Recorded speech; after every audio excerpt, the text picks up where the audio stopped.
workshops are being put on by the PCC's Digital Media Center, and they're funded by a curriculum development grant from the Economic and Workforce Development Agency up in Sacramento. All we're being videotaped tonight, and this tape will be up on the Digital Media Center site in a few weeks, as there'll be stuff from all the workshops available for everyone to look at from all the workshops up on the site. Tonight is Google Earth, and we're really, really fortunate to have a fantastic presenter tonight, Ken Shelton, who's the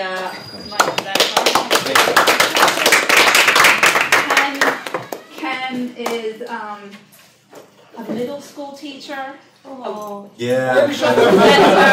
It's okay though. And a male model, which I just found out tonight. Oh. Thank you. Many hats that he puts on. He came and presented for us at Mobile Ed, and it was just a knockout workshop, so we wanted to get him back and do things a little bit more in depth, a little bit more. So we're just waiting for the latest version of Google Earth to distribute itself around the computers. And then we'll get take started. It away. Am I ready to if you guys want, does that mean if we have Google Earth open, we should close it? Probably we'll have to close it, but I wouldn't worry about it at the moment. But what you can do is launch a browser. Excellent, thank you. Everything that we're going to cover is posted online. I'm a big believer in being paperless, because we always get paper and sometimes it gets lost. So it's all posted online, and it will be posted in perpetuity unless the internet goes away, which is not likely to happen. In fact, there's a quote. I do a lot of Google workshops, so it's not just Google Earth. In fact, the Google workshops that I do aren't even inclusive of Google Earth. They are Google Search, Google Docs, Maps, Sites, and then a bunch of other things. But one of the funny things that I do when I do the welcome segment of my Google workshop for educators is I always include the quote. I forgot the guy that said it, but it was in 1994 when he said that the internet is just this faddish thing that's going to go away and it's not that big of a deal. So here we are. But at any rate, it is here.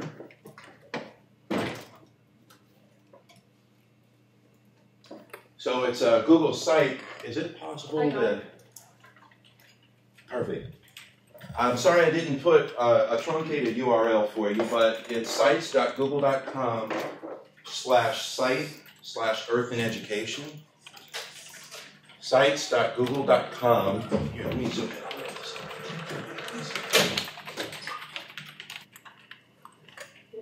I'll do this to make it easier to view it.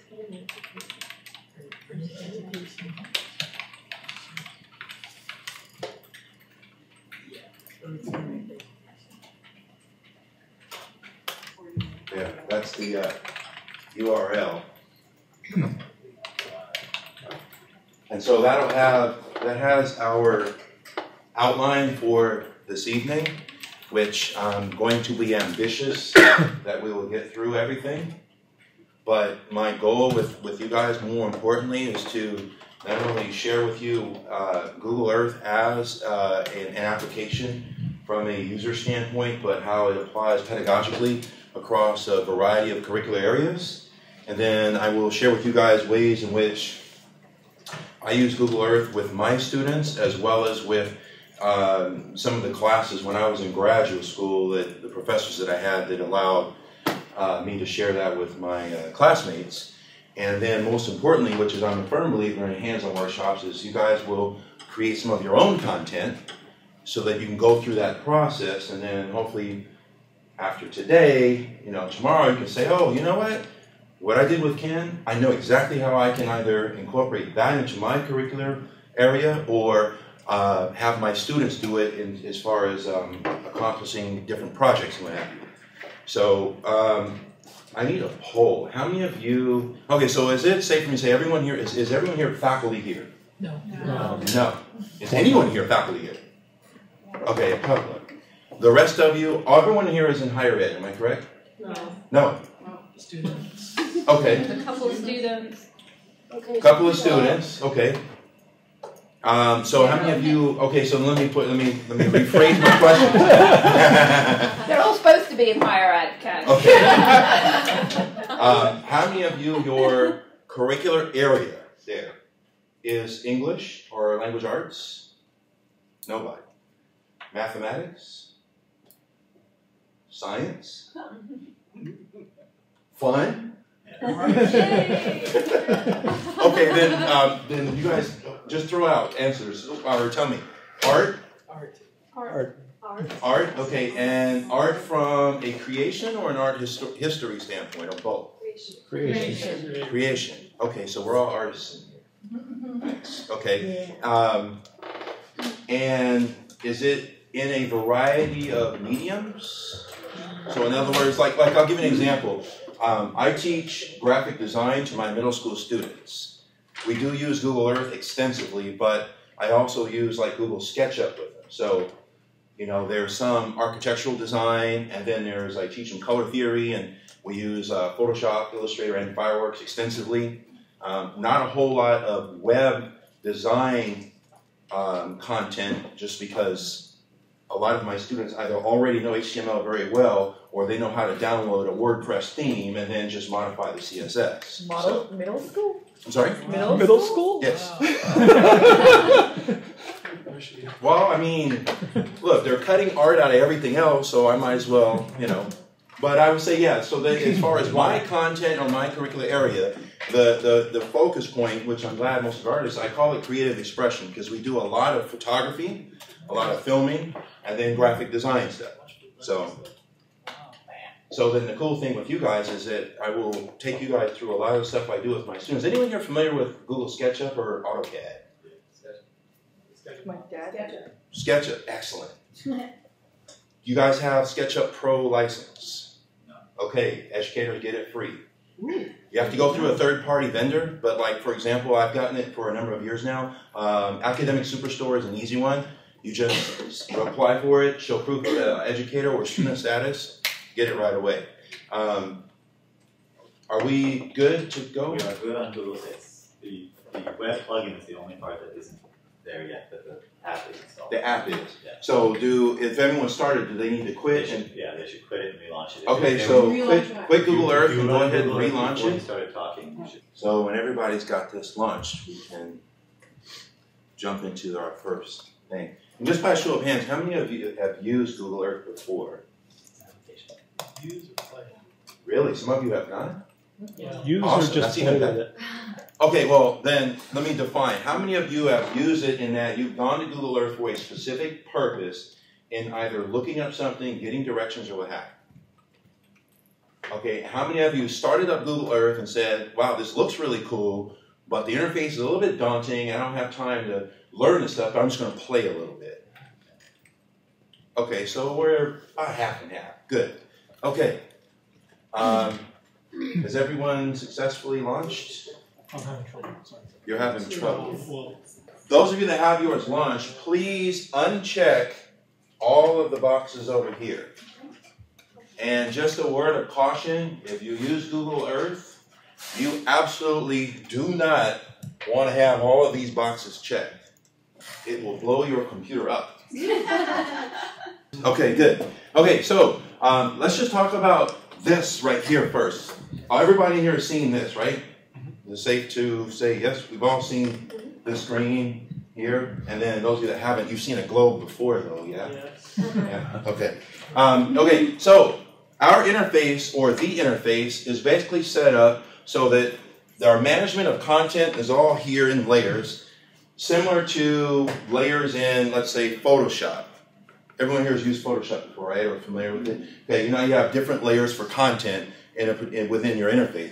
That's what's over here. And then over here is the fun stuff. These are your navigation controls. So they control zoom, zoom in, zoom out, pitch, rotation, and things of that nature.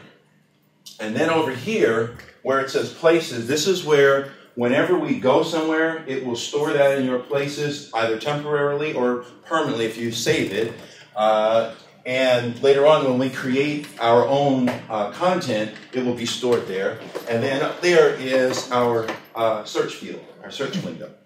So what I would like for you guys to do at the moment is let's fly to Pasadena, California. So I'm going to type in the search field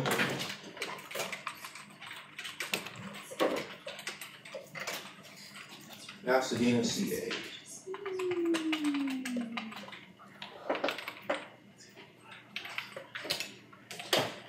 This is all done on satellite, huh? I'm sorry? It's all using a satellite? Yes, but you're going to want to uncheck all of that right there, because then it will take forever for it to render. So one of the things that Google does, you know, we get Google Earth for free. The Enterprise Edition, you either have to pay for, or as an educator you can apply for it. But one of the things that Google does to try to help you as a user in case you are searching for some type of material that they can advertise is usually when you do a search, it always has that. Just like in the search, when you go into search, Google search, it's over to the right, usually the ads. But the reason why I had you guys go here to Pasadena is because of the following. So let's say you were doing research on Pasadena, and it was for a particular sporting event in a particular venue. Which venue most likely would I be talking about if it was Pasadena? Rose Bowl. And then full disclosure, I actually went to and played football at UCLA, so I spent many a years in the Rose Bowl, although my school is not doing so hot now, but I still will say go Bruins. All right. Go Bruins! So there's a couple of ways that we can, I mean, I know where it is because I'm familiar, but if you wanted to, let's say we want to go specifically to the Rose Bowl, rather than go to Pasadena and then try to find it, if you type in Rose Bowl, because now we have essentially changed our view to Pasadena, we can just type in here, Rose Bowl, and now we'll go in there. So the reason why I go through this is because a lot of times users, and when I say users, I'm like, my definition of users is both adults and students or children, will do what we just did. They will type in Pasadena and then try to find something rather than just the actual location, if you will. So just for a search efficiency purposes, if you just type in what it is you are looking for, more often than not, it will take you straight to that particular location. How do you zoom in and out? Well, I'm going to get to that in just a second. Okay, so there's our Rose Bowl. If we wanted to get a better view of the Rose Bowl, we can do the following over here to the right. The bar here, up zooms in, down zooms out. If you have a wheel on your mouse, rolling it away from you, zooms in, rolling it towards you, zooms out. And one of the other things is that Google Earth's view, Google Earth's interface has what's called Smart Zoom. So wherever my cursor is, if I roll the mouse or double click, it will zoom to that as opposed to just the center of the interface. Say that again, Kim. It's going to zoom to where the cursor is. I'm sorry? Oh, he just asked to say it. I don't have that scale. How do you get it? Okay, and just continuing through some of the navigational tools, we can change with the rotation. We can change our view facing south, facing east, facing north, or what have you. And then here is where you have the panning, if you will, to where you can either just move it without necessarily changing the entire pitch, if you will. But if we zoom all the way in, you can then now go down to, oh, this has been updated. Yeah, it did something I wasn't ready for, which is that right there. Ground level. Yeah. Oh, You just have to click it, so that's it. Right, that's updated version 6, that you could do that. So now we're actually on the field, the stands are empty, and we're at ground view. What it used to be is you used to have to click on, go to ground view essentially. Now if you just zoom all the way in, you can do that. And this imagery is So this is recent. Because it used to be, well, it's funny because when I used to go to the Rose Bowl, it used to be USC and Texas, I want to say, which was the national championship game. Now they've got the right letters on that field. That's right. And then what's new in version 6 is this right here. We now know when this image was taken from Google Earth satellites. Sorry? Did you go to UCLA? Yes, it did. Yeah. Okay, and then one last thing I wanted to mention with respect to the navigation is the fact that I can now take this person over here, I can drag where I want to essentially stand, if you will, which in front of the sign, and it will now take me down to ground level that way as well. But the building, I mean, the cars are finished, they're flat. I'm sorry? Cars are flat, they don't give them any. No, yeah, exactly. I'll get into that as well a little bit later on, why some buildings are 3D and things of that nature. In fact, those of you that use SketchUp, you'll like that. So before we go into some of the content, does anyone have any questions about the navigation? I know it's fairly straightforward how to manipulate the user interface. Does anyone have any questions about navigation? Yes. Yeah, I can do it with a guide, but the circle at one point it appeared on my screen, but I didn't know how to get it over there. Which circle? The one that the target type thing that you had that was getting me the ground here. Over here? Over here? No, That? yeah, that one. Right Oh, that's there. telling me where I'm zooming. See how it moves around when I move the cursor? Yeah, That's the it's right spot. clicking. It's right clicking. Okay. So when you rotate the mouse wheel, that's just telling you where you're actually zooming in. So it's a right click. Yeah.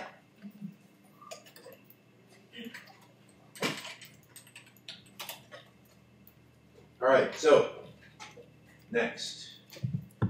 And if you'll notice over here, we've gone to Pasadena and the Rose Bowl. It does save your location so that way if you save them into My Places, you will then now be populating this with content based on your searches or what have you. So the first thing I want to do is change this over here. I'm not worried about My Places yet, so I'm going to move that up so I see more of my layers. Should I do that again? Sure. Okay. Over here you can adjust these windows. And I'm moving layers all the way up because that's what we're going into next. Alright, so another thing that you can do here with the search, while I'm still here in Pasadena, is I clicked on Find Businesses. And I can either tell it where I want to find a specific business, or if you'll notice it has current view selected, which means it's going to find it here. So let's say we were going to go get pizza after this. It even has it as an example.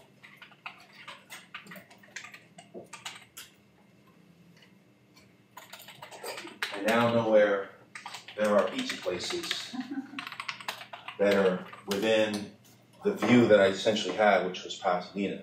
Yeah, all those are going to be mobbed after the game. What's that? I said all those are going to be too crowded after the game. Yeah, no kidding. Well, I used to always get pizza from here, Casabianca, but yeah, the line there is always down the block.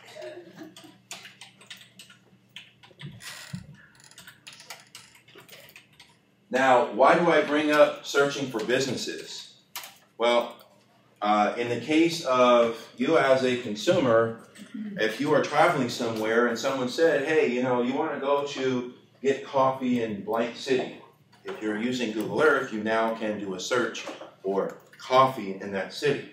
I have my students, when they are doing tours, creating tours, especially a travel journal, which I'll get into a little bit later, they have to tell me what they're doing in the city, where they're doing it, and then we'll get into it later. I need to know how far they had to travel to get to that particular spot.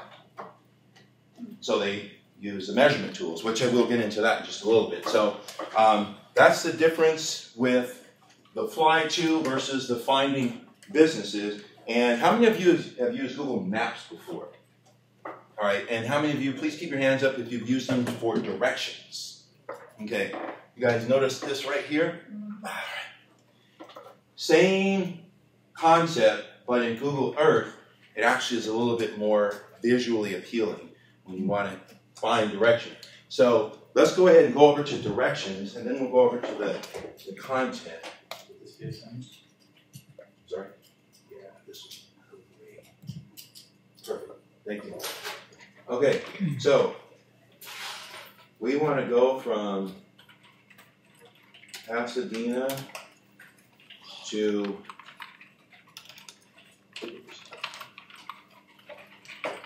downtown Los Angeles.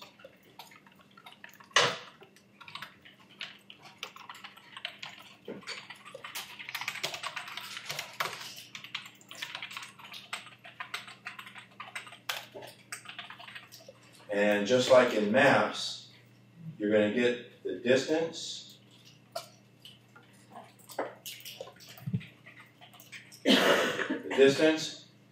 and the time.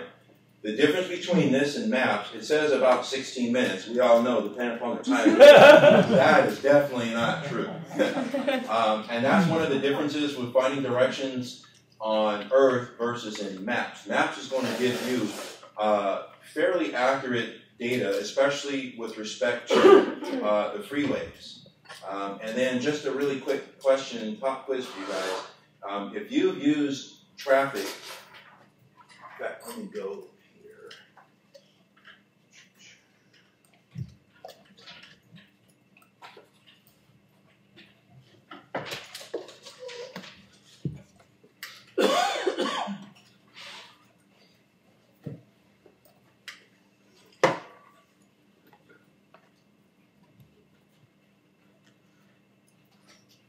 So you notice the difference here. It's telling you in maps what the estimated time is with traffic, which this one says 40 minutes in traffic. And we all know that's not necessarily the case as well. But I just want to ask you guys a really quick question, and this is something that you can get your friends with. Does anyone know how and why Maps is able to get this traffic data? With a car, and this is the reason why it's different with Maps than it is with Earth. I heard that a car drives around and does all these mappings. That's Street View. How does it get real-time traffic data here? Is stuff Satellites? in the pavement that measures? So we've got stuff in the pavement that measures. Is it Caltrans? We've got Caltrans. Yeah. Any other guesses? Satellite. We've got satellite. Any other guesses? All of the above. What most likely does everybody have with them at all times? Cell phone. Cell phone. What is your cell phone doing all the time? Pinging the towers. Oh my God. So it extrapolates the data and the time it takes for you to go from one tower to the next. If it is slow, it says there must be traffic. If it is fast, there isn't any traffic. Google Earth servers primarily operate on imagery, whereas Maps, the algorithm for Maps, is real time. That's why if we were to do this traffic at 1 a.m., you would not see the red lines. So there's a little tidbit for you. That's how you get real-time traffic data, whether you're in your car and you have a nav system in your car, or in the case of this, it's from your cell phones. How did you get the traffic to show? How did I get traffic to show? When I was in the map, I clicked on traffic here. So, do they like buy that data from the? Because they don't have the phone towers, or is it? That data is shared. Is shared. Yes. So, like for example, different cars have different navigation systems. Was it OnStar, BMW Assist, all these different. It's all shared data specific for this. But my main purpose in sharing this with you guys is That's the reason why you're getting this information in maps that you wouldn't get in Earth.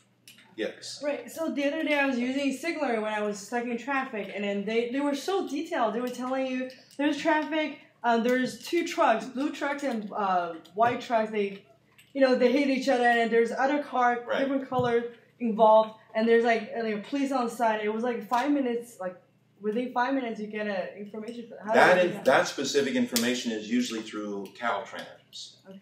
This is just through your cell phone. But yes, when you start getting the details, what's reported to Caltrans. Okay. Any other quick questions about this? Okay. So that's 2 different ways to look up directions. And now I want to get into content. So, and if you'll notice, see, we did a search for Pasadena, then the Rose Bowl, then pizza, now directions, Pasadena. It's saving all of my queries, whether it was flying to, finding a business, or direction. But what I want to do with you guys real quick now is talk about this over here. There is so much data available in the layer section of Google Earth that we could probably spend 6 hours just on this section alone. So we're going to work with some of it, but once you guys are confident in your use of Google Earth, if you want to go in and play, this is one of the areas that you're going to want to play. I always contest that you can probably find enough data in here in any curricular area that you could use Google Earth as your sole source of direct instruction. There's literally that much here. You name the content area, I can tell you what you can find in here that will help you in that particular curricular area. So one of the first things I want to do with you guys is I want you to enable borders and labels. So why don't we zoom back out a little bit so we can see most of the state of California and pretty much, let's say, the southwestern United States. I'm going to click on borders and labels, and it's going to give me not only the borders of the states, but some of the major cities. But if you'll notice the little drop-down arrow here at borders and labels, I can actually customize that content as well between borders and labels. So this is one of the reasons why I said when you use Google Earth, you absolutely do not want to have all of these checked, because if you'll notice, just in borders and labels alone, you have all of this content in which you can filter what you consume or what have you.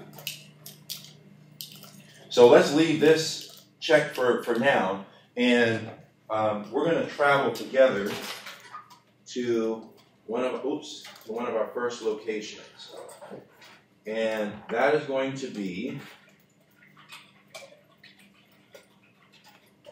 Madrid, Spain.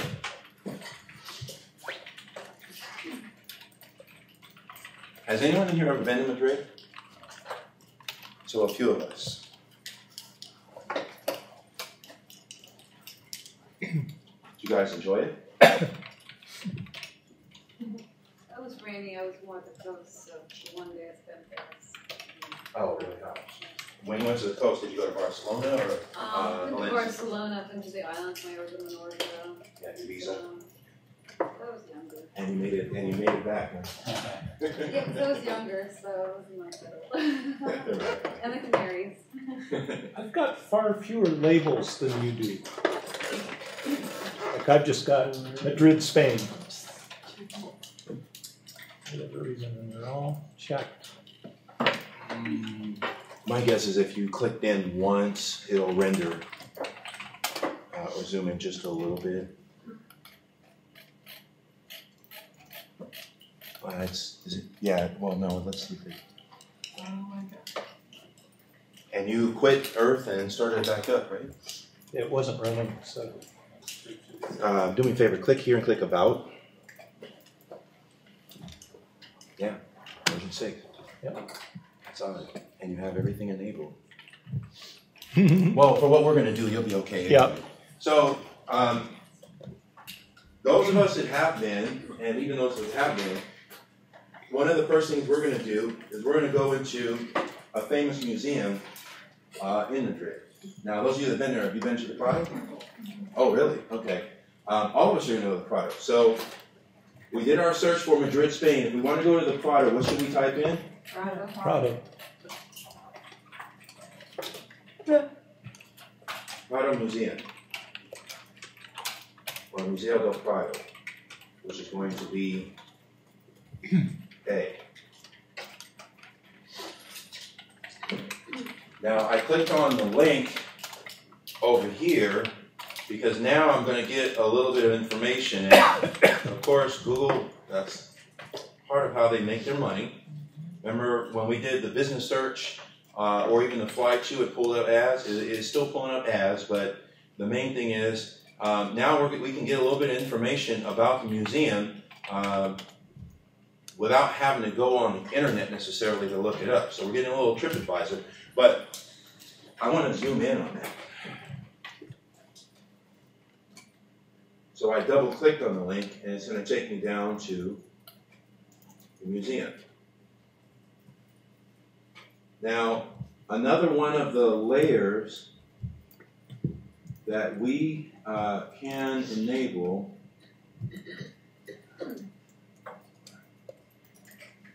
if you do the drop-down arrow for more, we can enable the Wikipedia layer.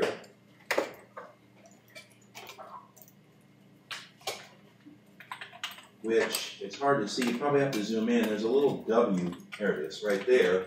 And so now we can learn a little bit about the Museo del Prado. And I enable that in more, and then Wikipedia. And then you can get here, you learn when it was built, what pieces are in there. If you click full article, it will take you to the full article on. How do you open it? Yeah, just click on the W. So founded as Museum of Painting and Sculpture, yada yada yada. Shows you some examples of some of the pieces that are in there. But who wants to go into the museum? Sure. You guys want to go in? Yeah? That sound cool? Okay. So, I'm going to close the Wikipedia window, remove that from my layers, and I'm going to click on 3D buildings and let it render up the 3D building. Now, just for the sake of being able to see it, I'm going to rotate my view back up a little bit, and I want to zoom in some, and there we go. That's where? But how did it get there? That's the street scene mode. Let me exit street here for a second. Okay. So if you guys were, let's pretend you guys were students of mine. So I know you can't drive because you're 13 and you're probably mad because one of your friends said, I'm taking your backpack or what have you, and the school food is terrible. But for the sake of this time, you guys are students of mine. Let's say you have some background knowledge of Western European architecture. What would be one of the main things that you guys would observe of this facade right now that, again, you would have some background knowledge because you would be in the 8th grade with me, which means you've studied ancient Greece and ancient Rome in the 6th grade. What would be something that we would be able to tell just from this front right here that would be consistent with Greek and even Italian architecture? Columns, that's right. So the reason why I bring that up is because as students, do you get this kind of information or even this view in a textbook? No. And if I didn't have this, I could tell you, hey, I've been to this museum in Spain, and you know what? The architectural influence spread all the way throughout the Mediterranean because the museum was built with columns. You guys say, oh, that sounds really cool, Mr. Shelton. I kind of, yeah. No, we'll go to it in Google Earth, so now you can see it for yourself. And if you zoom all the way in, which I will do now, I'm going to go, in fact, I'll even drag the guy here, and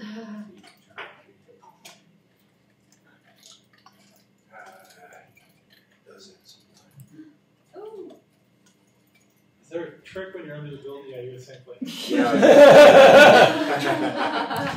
I'll just do the zoom in.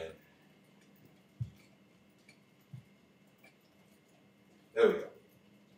Now I'm in Street View. So remember that 3D model we saw of it? That's an actual picture of it. Wait, how did you get Street View? How did you do that? I zoomed. Okay, I'll exit and I'll do it again. Exit. Right now we're in Google Earth View. If I zoom all the way in until it goes down and flattens out, then I'll let go. It will convert to Street View. And so now we get an idea of, my students always say, Mr. Shelton, cars are always so small in Europe. Are the people smaller? No, they just have less parking. So, yeah, exactly. Yeah, it doesn't say how recent that image is in a Street View. Is there some way to know how recent that is? No, and I can tell you 2 reasons why it doesn't do that, which we'll get into a little bit later. A lot of the photos and Street View imagery is either Google or user content that's been contributed.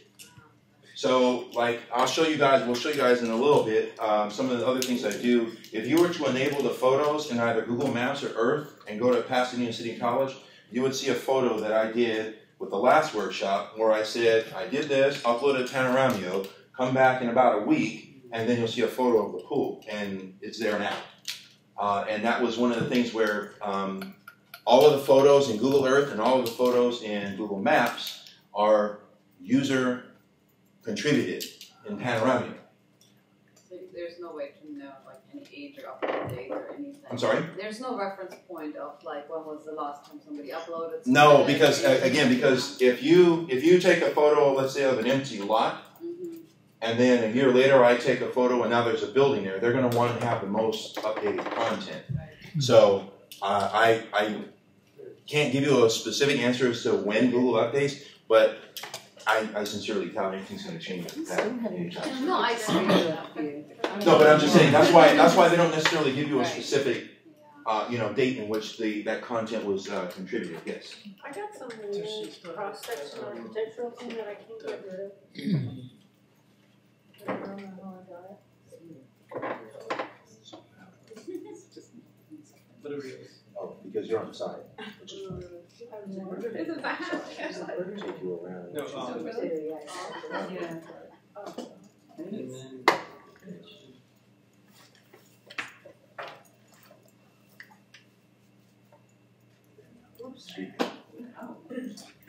So the next thing I'm going to do with you guys, we're at the front. I'm going to exit Street View because we're going to go in. Zoom back. I'm going to click on it.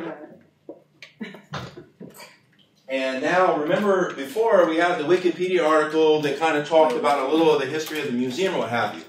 Now, the reason why we did 3D buildings is twofold. One is so that we can get a good idea and perspective of the size of the building and the architecture of the building rather than being a two-dimensional image. The other is when you click on the building, because it's 3D, you get this. And so we can see all these masterpieces that are in there. And I want more information about Descent from the Cross. So I'm going to click on the link. Oh, yeah. All right, thank you. Okay, so if you right-click on it, open the window. You're supposed to be able to just click on it. Okay, so what is this? Van der Weyden did this painting in 1435. The subject is religion. It's a Flemish-style painting, and we get a better idea of it. But this is my favorite thing right here. See this? Browse this picture in ultra-high resolution. So let's go ahead and click on that. So we're going into the museum, through the hallways, to the painting. Oh my god. Now, here's the cool thing about this being ultra high resolution. Before you guys say, wow, again, how many of you have been to any museum in which there are masterpieces? The Louvre, Musée d'Orsay, Guggenheim, any of them, even LACMA, okay, or the Getty. Okay, so if we were in art history class, or even just a history class studying this, I would say, what are some of the things that stand out to you in this photo? And my students say, well, you've got Jesus is dead, you've got this woman that looks like she's passed out, you've got this one who's showing sorrow, or what have you, and you've got this particular subject here doing what? What does it look like she's doing? I'll give you guys a hint. Does it look like she's thinking or crying? Well, how do we know that? Because it's ultra high res, I can now do that. Nice. So I just zoomed in and got as close to a painting as you probably ever will, and you definitely won't get that close in person. And since this room is filled with artists, one of the questions I always ask my students, which I will ask you guys, is how is it possible to paint tears? Anybody know? Probably using clear gloss type paint. Gloss, and then you add a catch light. Yeah, there's always a highlight. Exactly. Yeah. You have to use texture.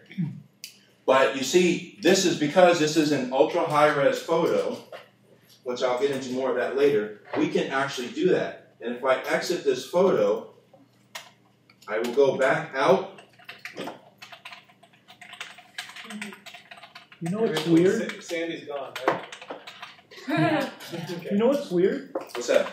The cracks in the paint Yes. underneath the teardrops Yeah. are not distorted by the teardrop, Right. and they should be. Right. Now, that's a great observation, because what does that most likely tell you about this? It's probably been touched up a little bit. I don't know what kind of equipment they use for this, but I will show you guys an example of a piece of equipment that I have that you can make other photos with that they probably use. Well, So the cracks weren't there when he painted the teardrops, so he didn't need to make them bend because they weren't there. Right. So it's really bizarre to look at it. Exactly. We can do the exact same thing for, and I'll go to Emperor Carlos real quick, for any of these other masterpieces where you can zoom in to the ultra high res version of this particular photo. And again, from several standpoints, you can not only study the artwork up close, but one of the things I always do with my students when they do this is I always ask them, you know, when you're looking at the paintings and you're looking at the time period, you're going to see a common theme in the artistry that was created. In the 1400s, obviously, you're going to probably get more what type of paintings? I'm sorry? Religious painting. Exactly. Generally. I mean, I'm speaking really general. Obviously, there's other paintings, but yes, that's going to be the case. So I will zoom back out, and next up, after we zoom out and exit the museum, is I want to remove 3D buildings from my layers. I'm going to go to Gallery, and we're going to go to Ancient Rome 3D. So with that being said, I'm going to fly to Rome, Italy.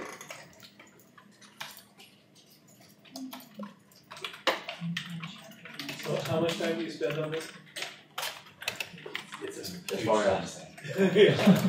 Oh, just you could spend a lot of time traveling around. yes, you can. Yes. All right.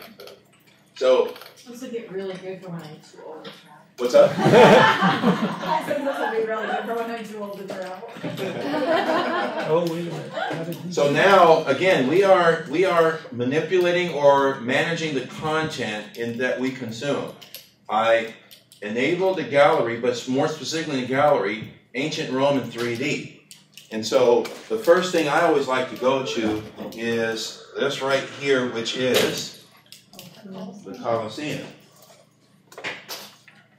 Tell you what, it's still getting pizza. Yeah, exactly. Has anyone here been to Rome? One of my favorite cities in the world. Yeah. La Bella Roma.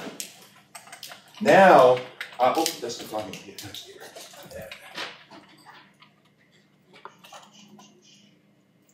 I can not only read about, let me zoom in a bit more. Not only read about the Colosseum, you can actually go and get the 3D terrain of the ancient terrain. So in other words, there are going to be some paved roads, like was it Via Appia or Appian Way, which is the first paved road. But my main purpose in sharing this with you guys is, again, is it more fun to learn about ancient Rome in a textbook? Or would we want to do this? And the other thing that I always encourage the teachers that cover ancient history, whether it's in the 6th grade or at the university level, is, in this case with ancient Rome, if we had the time to do it, we would work our way throughout the city and not only study the architecture, but you would find out why certain things were built where they were built. I'm not hearing anything. That means you guys are really engaged with it. Good. I'm not getting the ancient Rome 3D window on mine. I don't know. It's just mine. Got it checked here. Got gallery. Yeah, zoom out again, please. Yours, it's still, oh no, let's just read it. The same reason why with the other one. I'm still not getting much in the part of the label. Don't know why, yeah. Perhaps. This is right, or don't get the yellow stuff. No, you want to uncheck 3D buildings here. Click the arrow for gallery. Not there. No, not that one. But you can go ahead. Yeah, there you go. Now click ancient Rome 3D there. Perfect. And so now if you click that, you're going to get that window that I had pop up. Wait, which one? Check again? Oh, got it. Okay.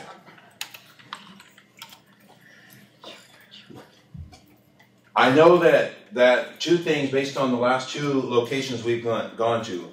I know that Google is working on getting more masterpieces in museums around the world to be available in ultra high res. Obviously that's a work in progress and takes time, but I do know that they are trying to do that, and I believe the Louvre was one of the next big projects for that. And I know that some of the other Google certified teachers were asked to actually work on ancient Greece. So there's always content that's either being contributed or updated here in Google Earth. So what we see over here, I remember when I was first using Google Earth, you only had like 2 layers, and that was it. Anyone have any questions so far? Okay. Anyone think this is pretty cool? Wow. Now, I know most of you are artists in here, but are there things that we've covered now that you could see where you would be able to use it in your professional capacity? Yes. Oh, yeah. Okay. Are you going to show us how to contribute? Yes. Well, when you say contribute, define contribute. We're going to cover not all of this, but this. Then we're going to make our own tour, which is you creating your own content, and then I'll go over a little bit of how the ways in which we would be able to contribute content to the Google Earth layers. One of the biggest ways which I'll cover is either using SketchUp or Building Maker, and we'll get into that in a little while. Okay, so next, I'm going to disable gallery, so it will take all of that away. And I want you guys to re-enable 3D buildings, and let's go to New York. Just 3D buildings? Check on 3D buildings? Yes, please.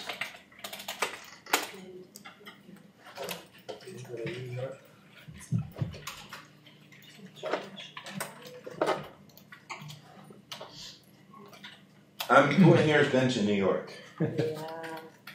Okay.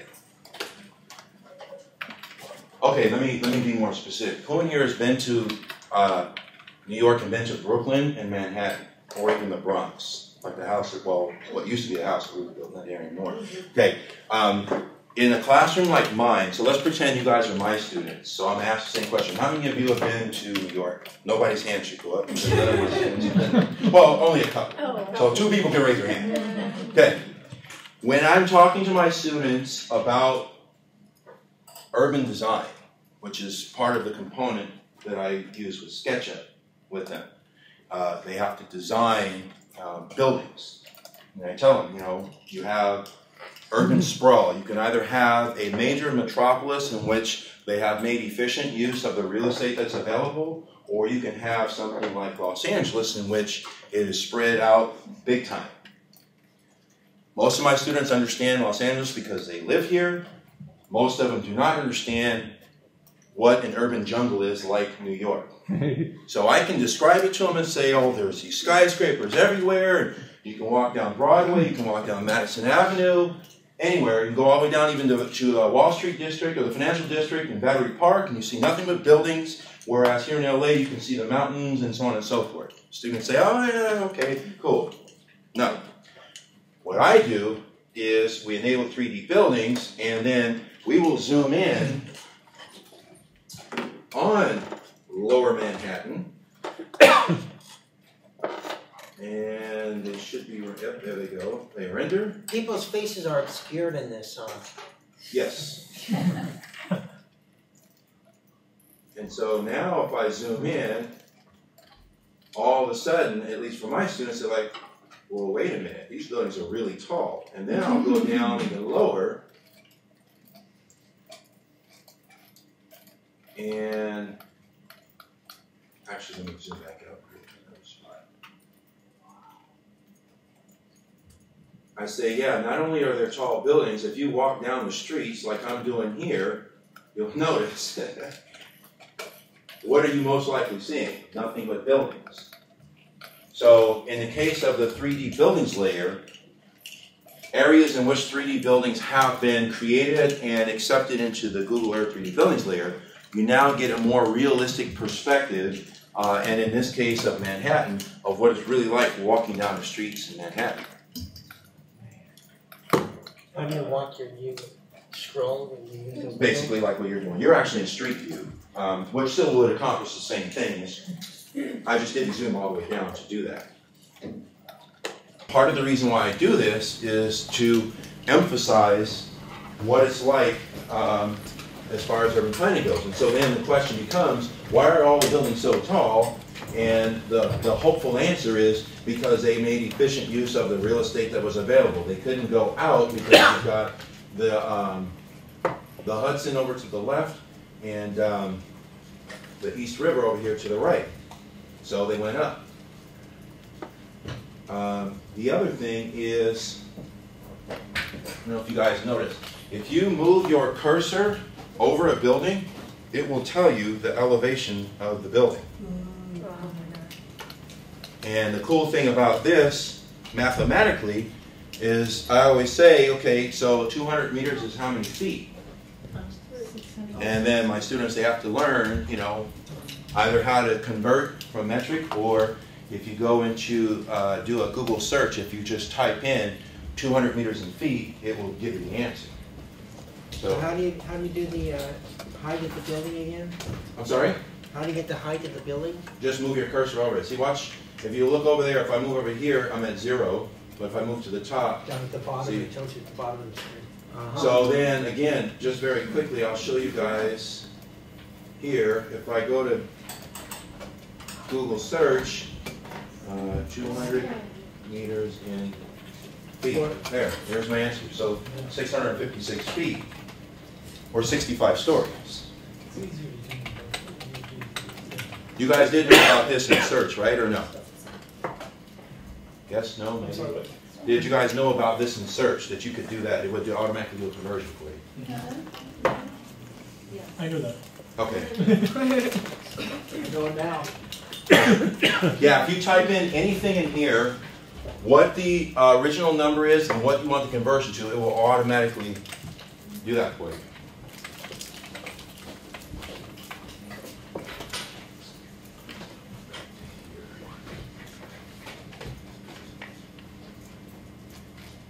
Okay, does anyone have any questions at the moment before we segue into another component? Okay, I have a question. You guys know how these buildings were, how they became 3D buildings? I'll give you guys a hint. I've mentioned the application that you use to do it. SketchUp? SketchUp. Yeah. Yes. So what you guys can do real quick is go to, we'll leave New York and we'll go to my middle school, which is in Studio City.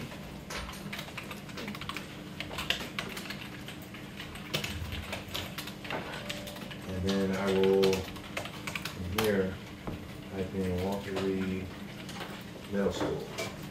What's the word?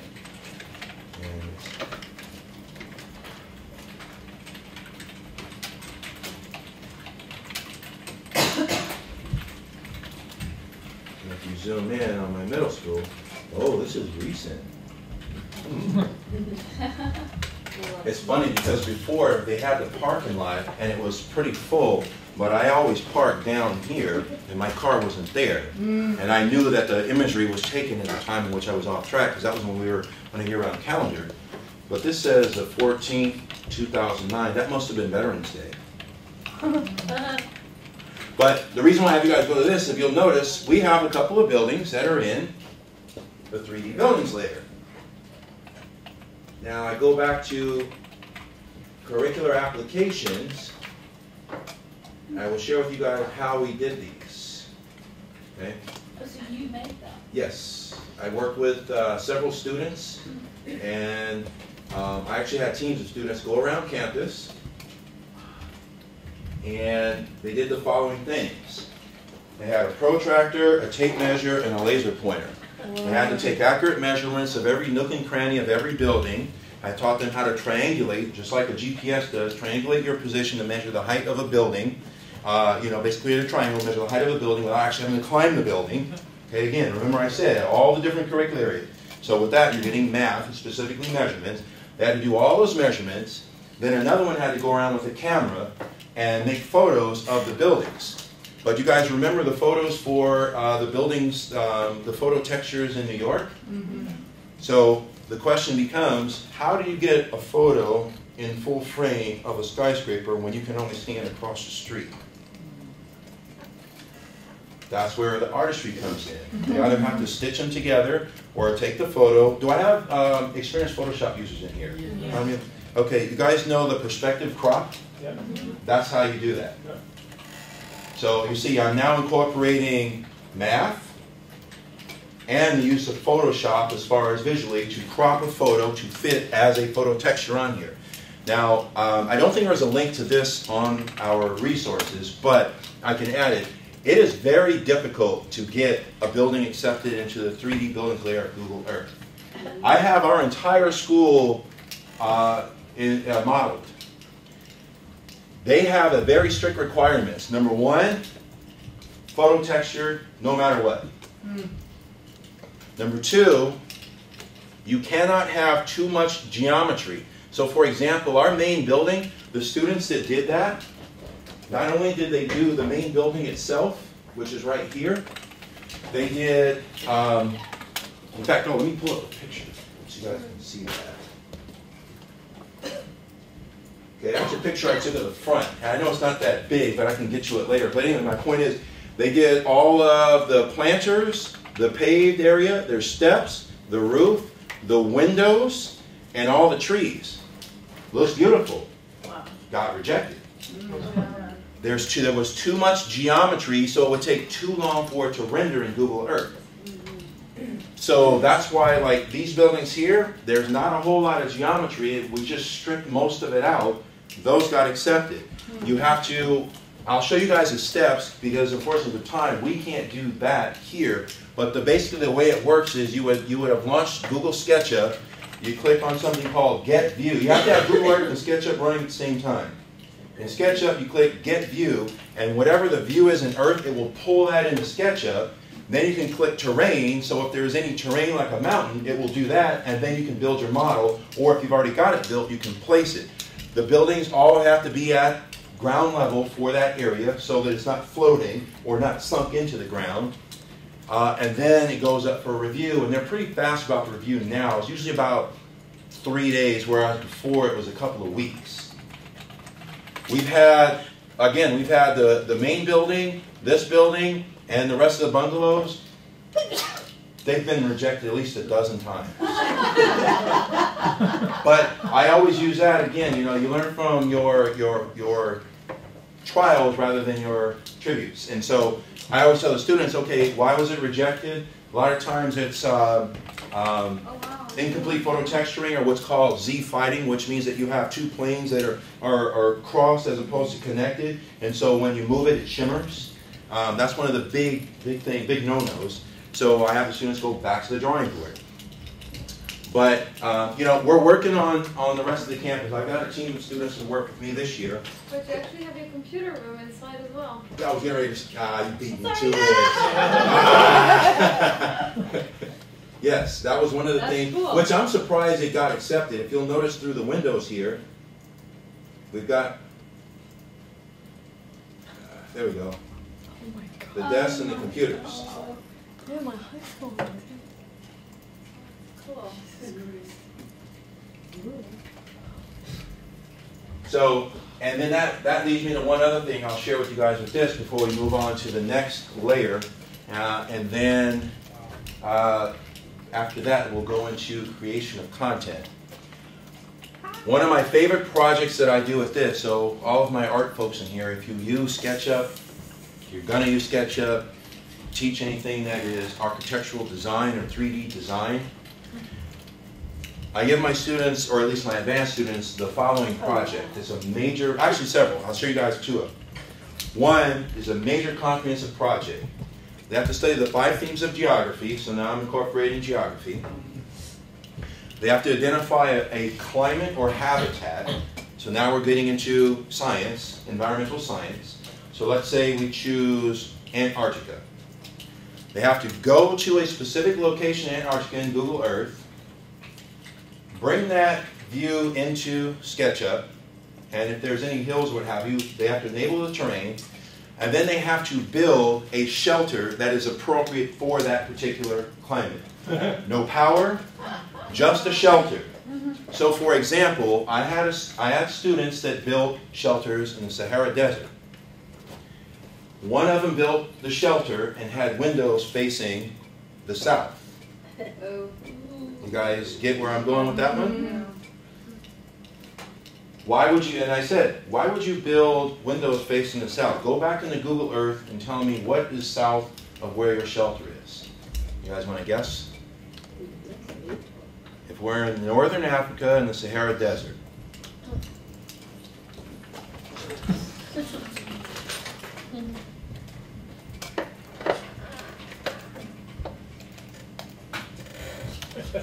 Maybe they want to direct sunlight in their place. Oh, no. Yes.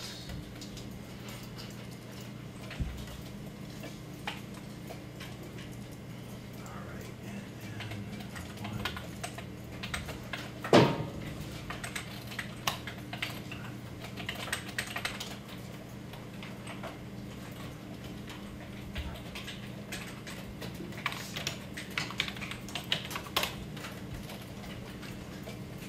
I want to show you guys.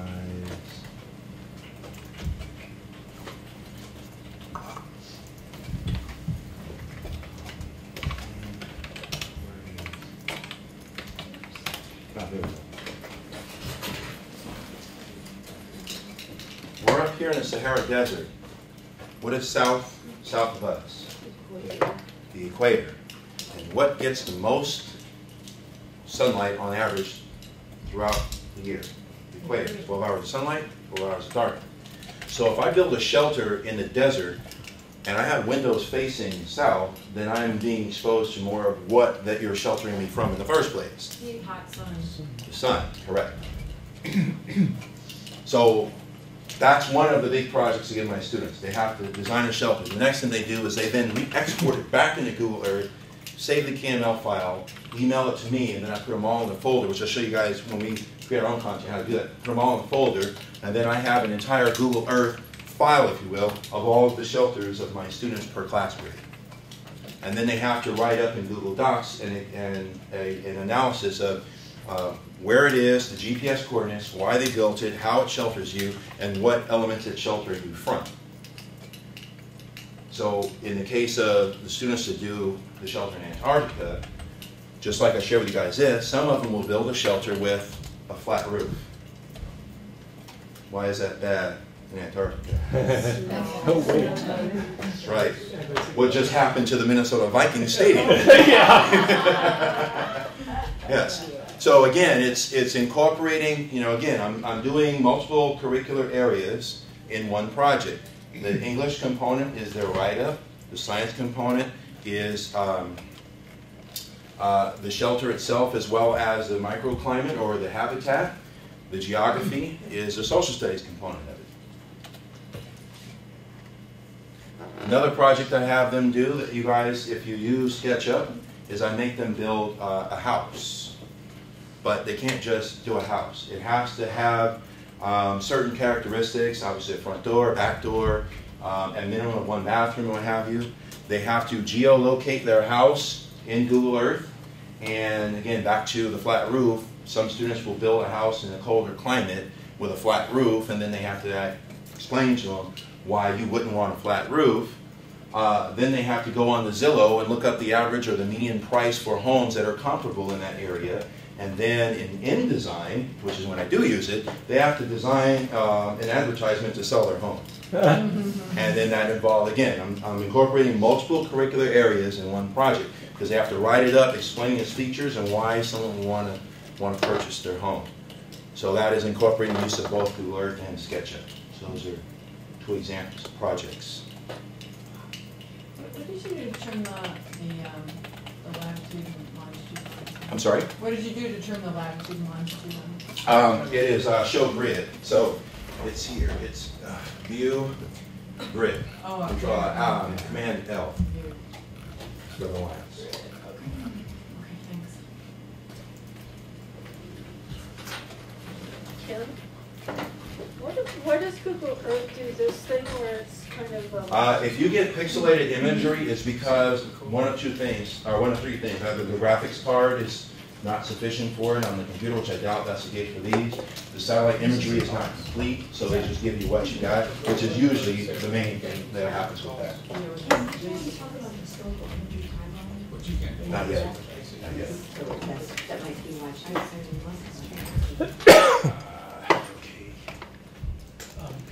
All right. Are we going to do a break at all?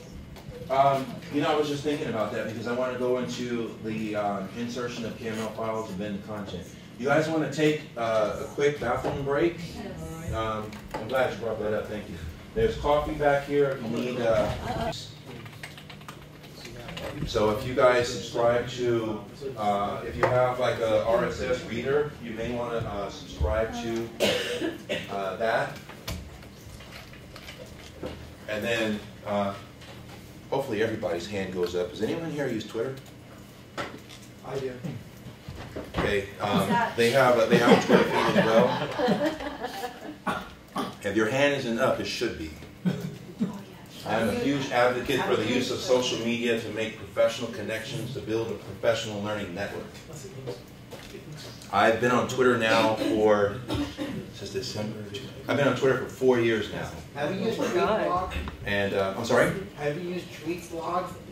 That's just one of the interfaces. I use TweetDeck, but my point in sharing that with you, there you go, follow us on Twitter. My point in that is that a lot of times if I have a question about something and I post it on Twitter, because I follow a ton of educators literally around the world, usually I'll get an answer to that question probably in less than a minute. So And I post a lot too. It's, it's a community, if you will. But anyway, if you're not on it, you might want to consider going on it. And usually the thing people say is, well, I don't have anything to say. Well, it's okay, but there might be that one time that you do. And most of the usage is consumption rather than publishing of content anyway. So at any rate, though, that's the blog for the Geo apps for Google. And one of the things they have that's cool is this that you guys could play with. In Maps, you can send holiday cheer for directions. So if you're giving a holiday party, not only can you send the link to the map, but you can kind of snazzy up the map a little bit. Oh my God.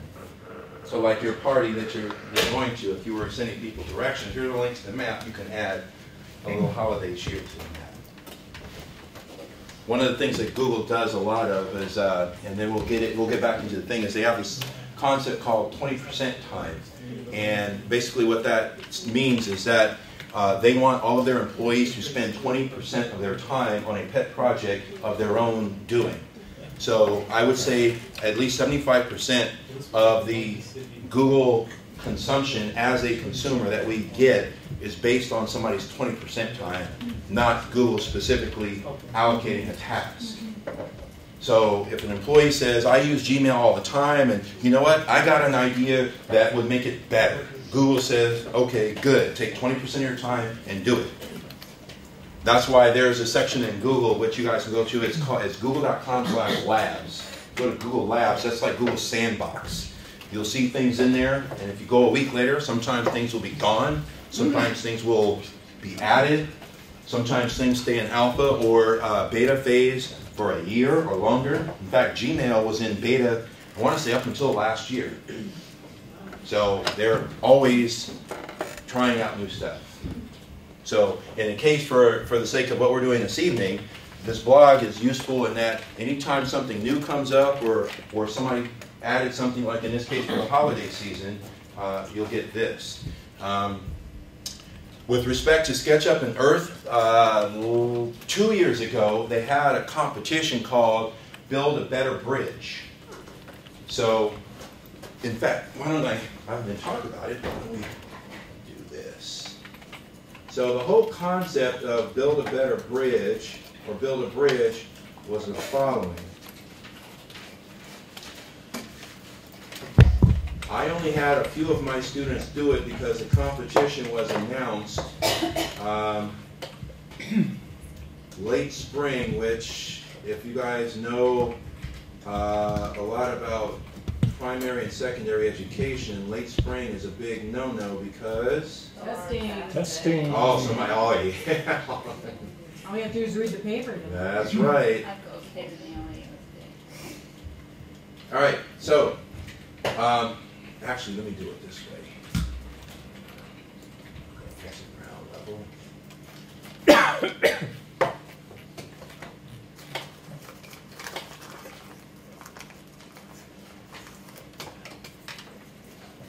We are looking at what famous bridge? Golden Gate. So the way the bridge competition worked, and again, this can help any of you if you have an idea that you incorporate the use of Google Earth and SketchUp. The way the bridge competition worked is you would do this. You would go to this particular view, right-click, hide the building, then go to SketchUp, get view, terrain, and now you build a bridge. That makes sense? You right-click on the image, hide building. But you have to be a... And so then what you would do is you're in Earth and SketchUp. Google has a thing called the Geo apps, which the Geo apps are Maps, Earth, and SketchUp. And so Earth and SketchUp work together a lot. Maps is a little bit different, which we'll get into a little bit of that in just a little bit. But if Google SketchUp were installed on this machine, I would go into, you know what, is SketchUp on these? No, I don't think so on the second. It is not? Ben's still here? No, I think I tried on mine, I was able to open it, but I'm not sure how to use it. No, it's not. Okay, well, in Google SketchUp, there's a menu at the top that says Get View, and that's where it pulls in like this, a view from Google Earth. And then if you click on Terrain, if there's any hills or mountains or what have you, it will make those rendered in SketchUp, and then you would be able to build a bridge across, this span. So the little tools that are up at the very top there, you don't use any of those to do this, right? No, we're going to use these in just a little bit as far as creating our content within Google Earth. Okay.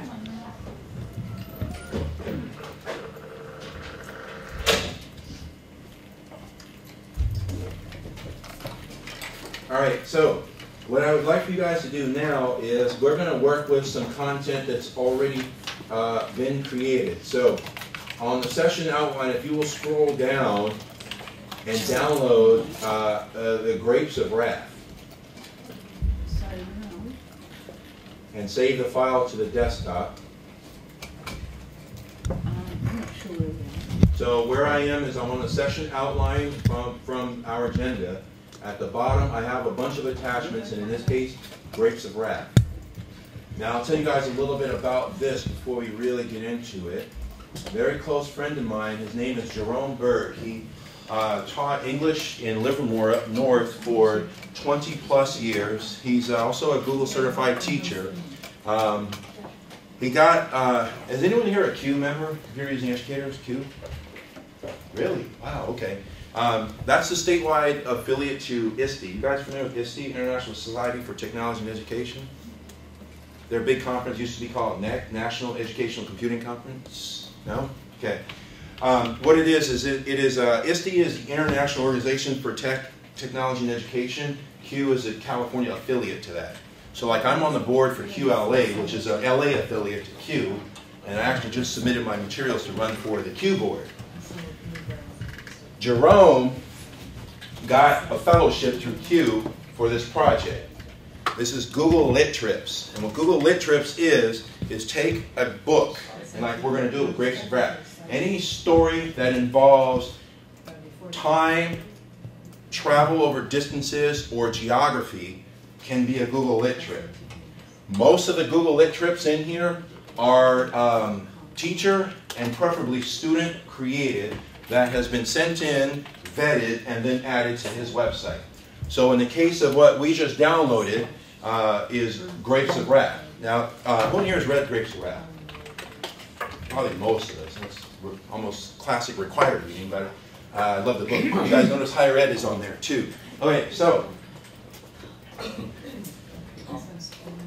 downloaded Grapes of Wrath. Where did it go? Where'd it go? Download two. Here it is. It's in downloads. It's in the browser. Okay. Sorry, where? I'm going to drag this to Google Earth to open it in Google Earth. Go to the browser. And you'll notice in my places, I now have the Grapes of Wrath. And this takes you through the entire story from Oklahoma. Oh my goodness. From Oklahoma to Central California.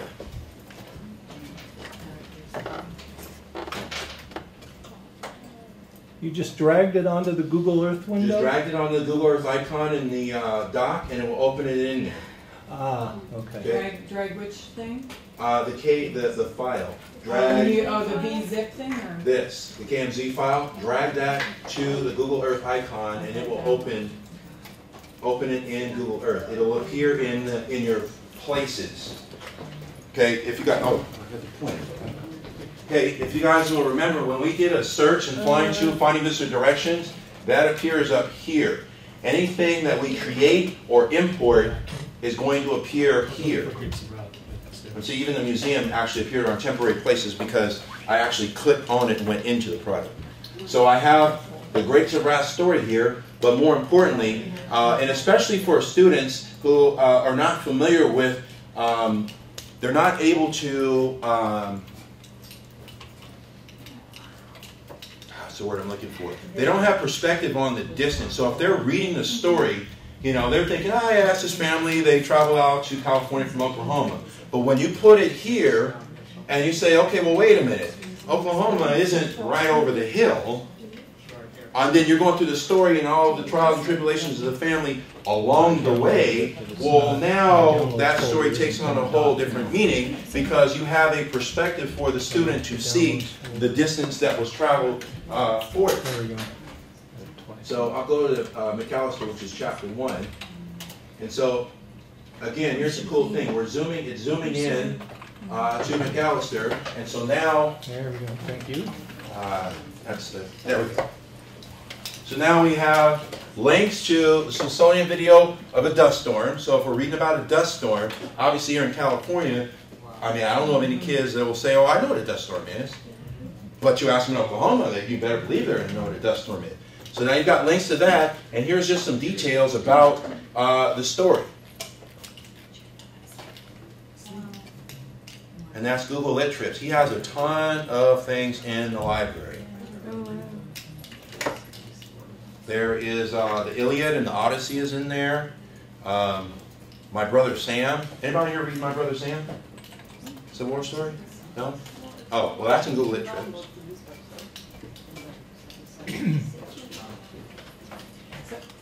What did you click on to get that little window open? Well, you can click on the place mark itself. Oh, okay. Or what I did to actually zoom into it was I double clicked on the link.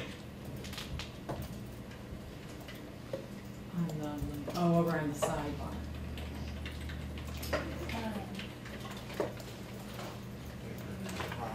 Okay.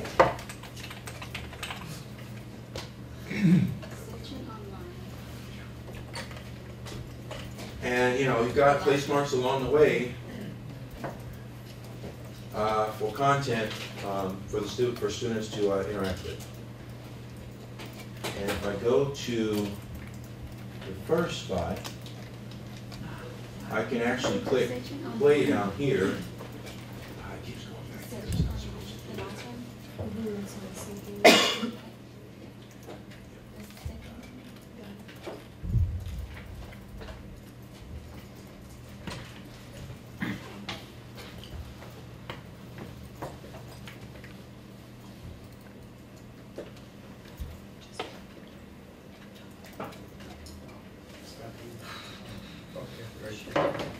So that is from Google Lit Trips. There are links to, on our outline, there are links in the resources to tons of other, this one is really cool too, the Thomas Cooper one, which is Expedition Lit Trips. Which covers different expeditions or what have you. And my buddy Richard Byrne, his blog, you guys should, it might not be useful for you guys, or it might, his blog is called Free Tech for Teachers. Fantastic blog. He's always posting content on there of resources or applications that are free for education. He vets everything before it ends up on his blog.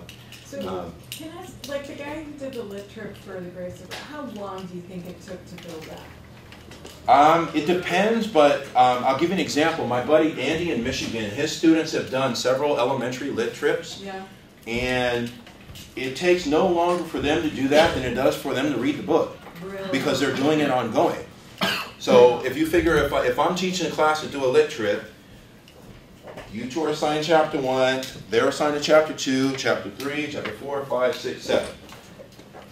You two read the chapter, write up a summary, do a KWL chart. So what do you know about it based on what you read? What else would you want to know, and what did you learn? Okay, and then have some essential questions from it. You now take that content and then you will do a place mark. I can either have you send me that file, have everyone send it to me, then I can compile it together, which I'll show you guys in a folder. I now have my lit trip, or we can kind of all work together in the same Google Earth. But that's how he did his stuff.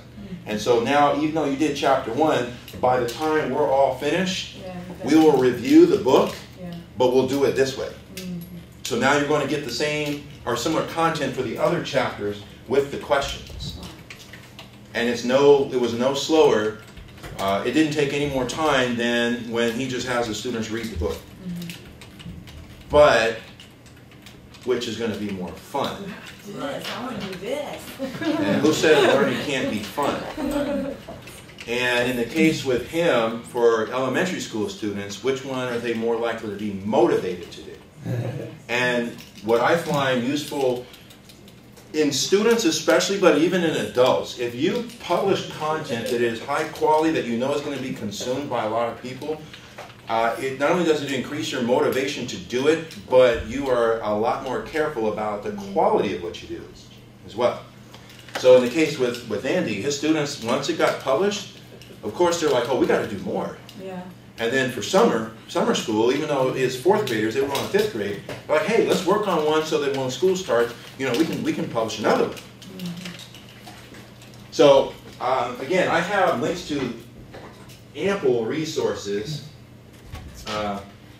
here on this page that you can go to. In fact, I'm going to add more because I've got more from other friends of mine. Another one that I like that incorporates the use of maps is this one. And what this does is if you have a teenager that wants to visit a school that they might go to, you can either spend a fortune on the airfare and lodging or what have you, or you go to this website. And if you click Start Searching and type in like Pasadena City College, you'll get a whole breakdown of the school, the location. In fact, okay, if you guys want, you can try it. EGIATE or Eduate.com. EGIATE.com.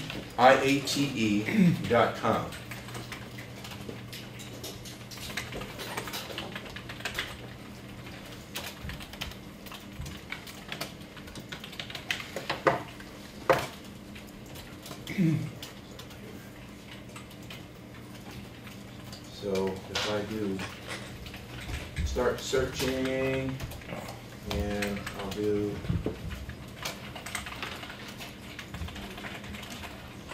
Pasadena City College. See? And so now they have the Google Earth API embedded into the website. It's going to zoom in to PCC. And over here, I get literally a full breakdown of the university, and it does a little tour of the campus. How do you search for where's the option to search? Here? No, Uncover Your School. You just type in there. And you see the other information. Take to the campus, how to get there, and what people are saying about the school. Well, that's just another resource for you, if you will.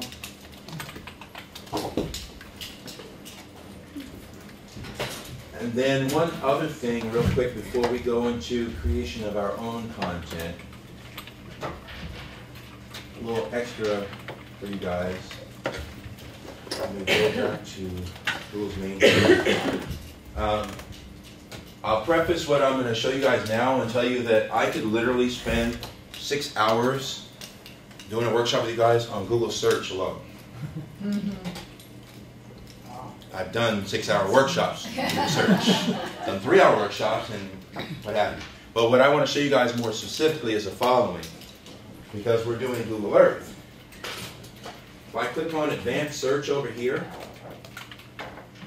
how many of you have used Advanced Search? Okay, a few of you.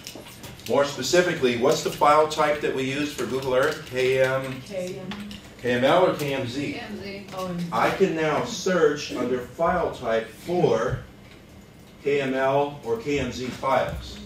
Now, the catch with this is it will be limited because they have to be published online somewhere. But if you say, I wonder if there's a Google Earth file for blank, you can do a search here to find out. And just a little helpful hint for you guys, the other file types here are .doc, Word documents, .ppt, PowerPoints, PDFs. This, I think, is the most valuable thing in Google Search, searching by file type. I know many of the educators that used to design all of their PowerPoints from scratch for every unit that they would do until I showed them this. Now they don't do it. They find something, clean it up, add relevant content to the standards, and now they have a PowerPoint. So anyway, for the sake of what we're doing, you can do a specific file type search for KML or KMZ files. And what's the difference between those two? I'm sorry? What's the difference in KMZ and KML? KMZ is a zipped KML file. Oh, okay, okay. Now, one of the other things I wanted to share with you guys is, well, actually, why don't we do this? I'm going to remove, I'll leave it on here. Let's see. For homework for you guys is the following. Well, actually, not homework, but let me show you guys one other thing. When you guys are talking about contributions of content, there's another thing that I got the equipment for, and it's probably what they use for the artwork that you saw in the Prado. You guys ever heard of the Gigapan or Gigapixel photos? Mm-hmm. Yes. I got two yes, one. Okay, two. Okay, so those of you that have it, what a Gigapan or Gigapixel photo is, there's this equipment. I have the Gigapan Epic Pro. And what it is you set it up on a tripod, put your camera on it, you punch in the degree of angle and degree of height, and it will literally take photos of that whole thing and stitch them together so that each finished product photo is 1 gigabyte. So they're all ultra high-res photos. If we were to go to New York, which I'll do in a second, you will see some. If you go to Los Angeles, I've only seen 2. Wow.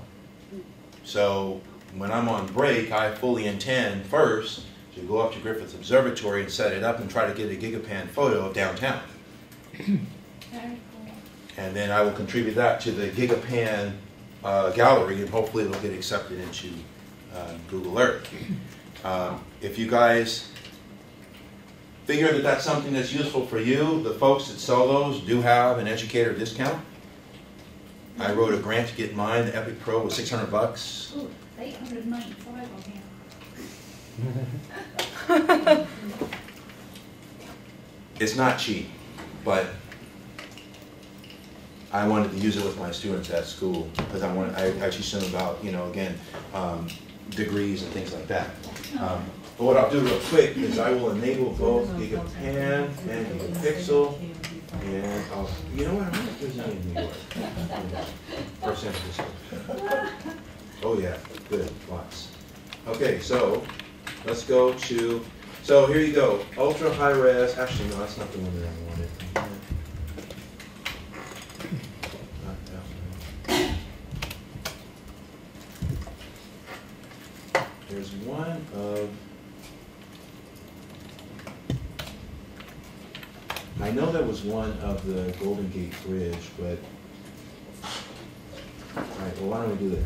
So, Alta Plaza, looking southeast of San Francisco. Again, just like with the Prado Museum, you can actually fly into the photo.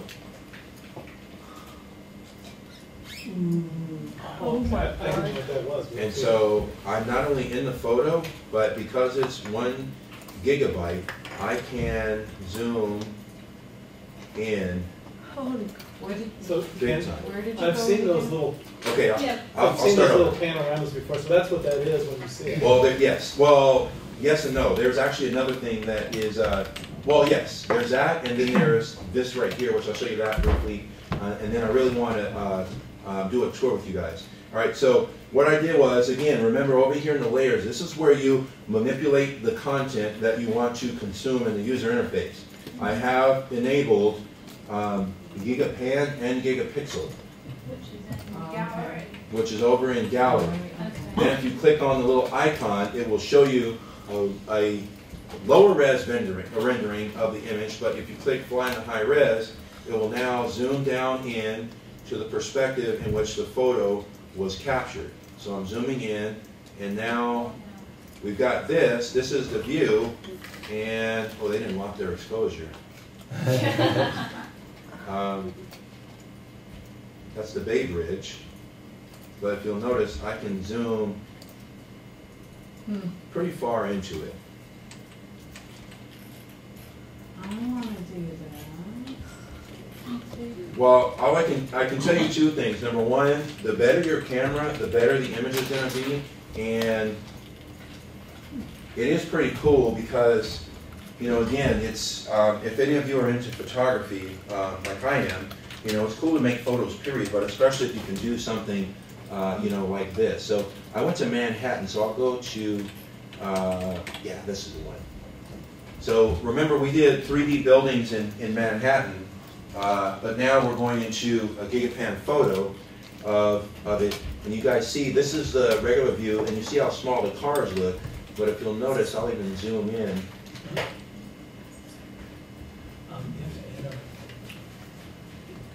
See, I mean, I'm zoomed in big time on that photo. Granted, it's distorted a little bit, but if you'll notice, I mean, you've got all of this available in a Gigapan view. Pedagogically, I think it's the creation of the photos I find more value in, but you know, again, if you're working with students or if you're working on something for yourself, now, if you've never been to Manhattan, look at all the things you have available. You have 3D buildings to get a perspective idea of what it's like there. You have Gigapan to get an idea of a real-time photo that was taken that you can zoom into. And then I forgot to show you guys or mention that if you have 3D buildings enabled, you can actually click on the building and it will give you information about the building. I'm sorry? So we're shooting with a regular pan head at Griffith Park and stitching them together in panorama. Yeah, you can do that. It won't get into this because the key thing with these is each photo is 1 gigabyte. Right. So now the other cool thing is this 360 cities over here in gallery. So if I click on that, I can now go, see here's Battery Park, the spiral staircase, but I can click on it to zoom even in on that.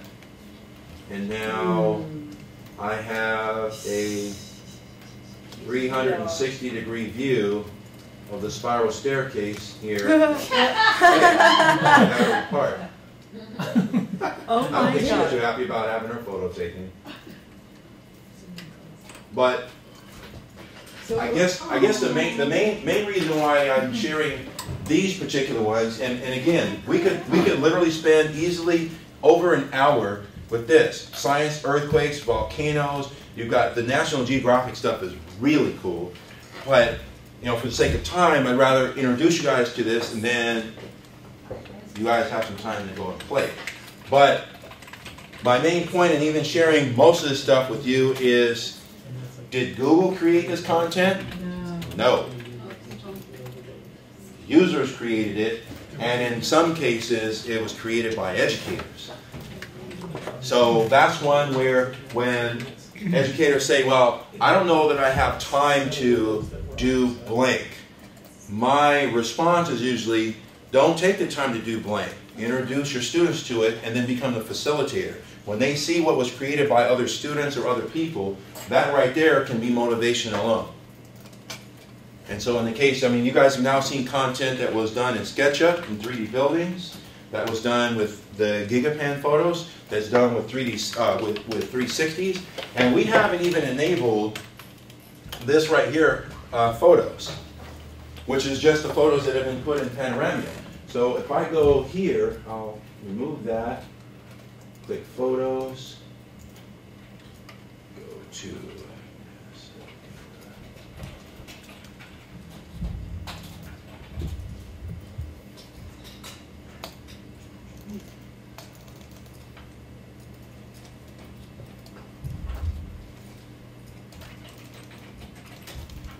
we are right here, and guess who posted that photo?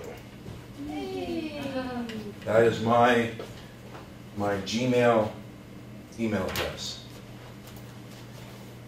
And it was uploaded into Panoramio.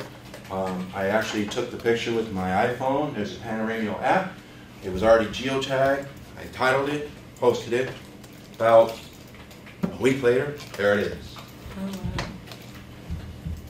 And that was literally, like Rachel, you'll remember the room that we were in last time. That was literally right outside the door. Yeah, right over outside the door. Yeah.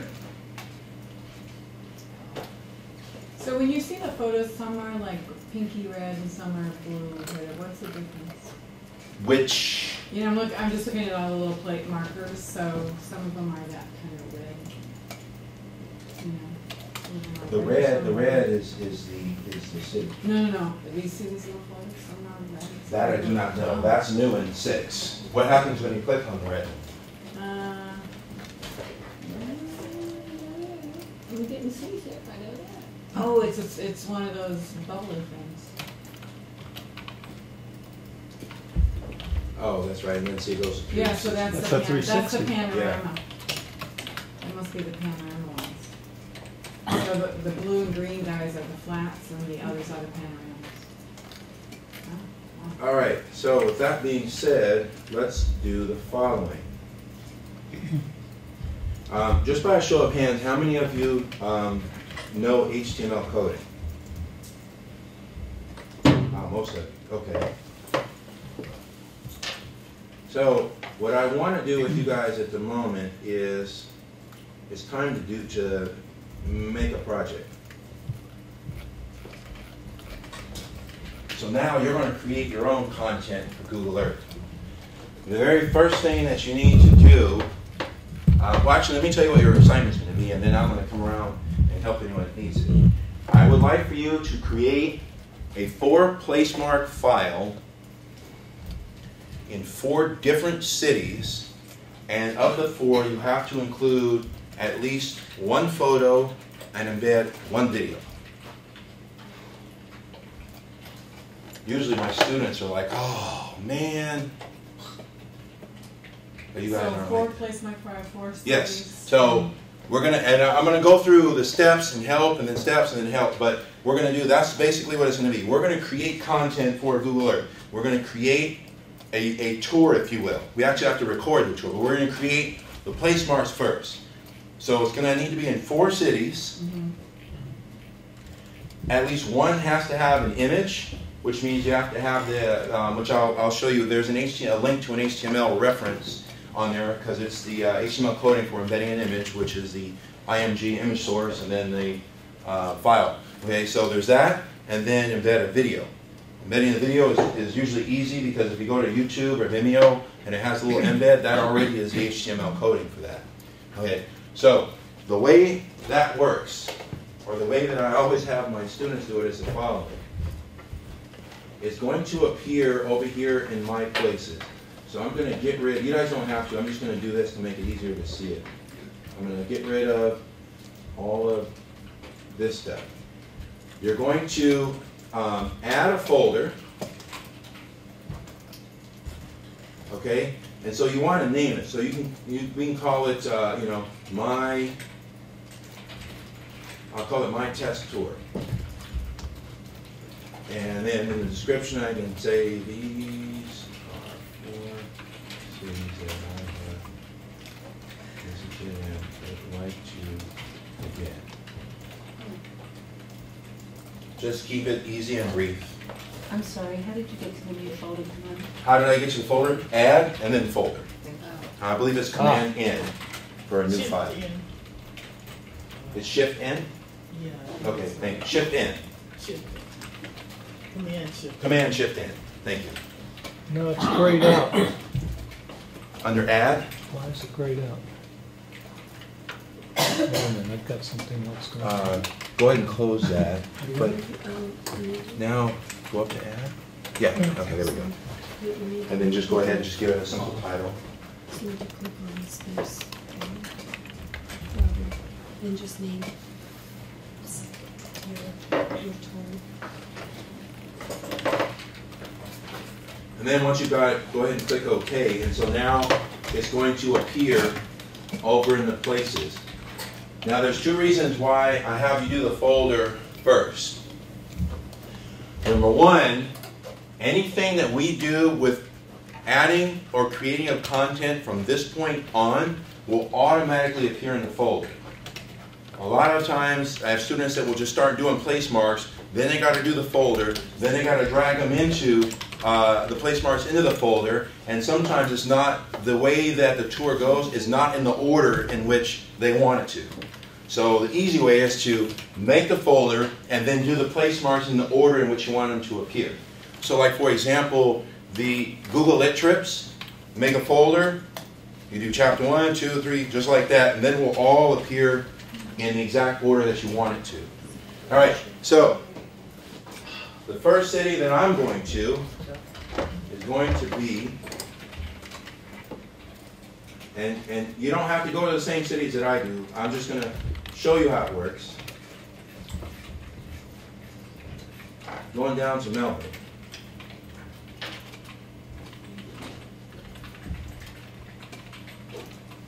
And I can zoom into a specific location, or I can stay zoomed out and just kind of leave it at that. In fact,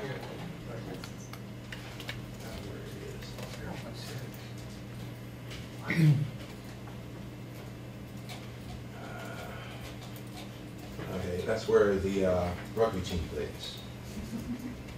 So I've got my view. I'm going to click on the place mark, add place mark. Click on it.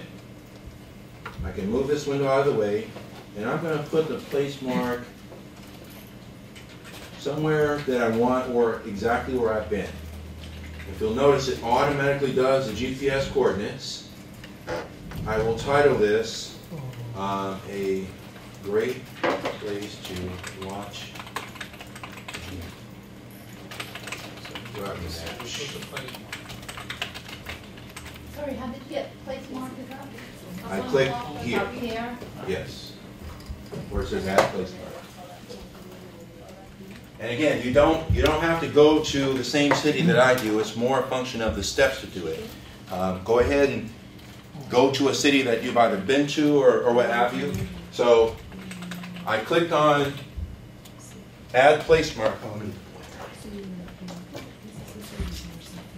I clicked up here and add place mark.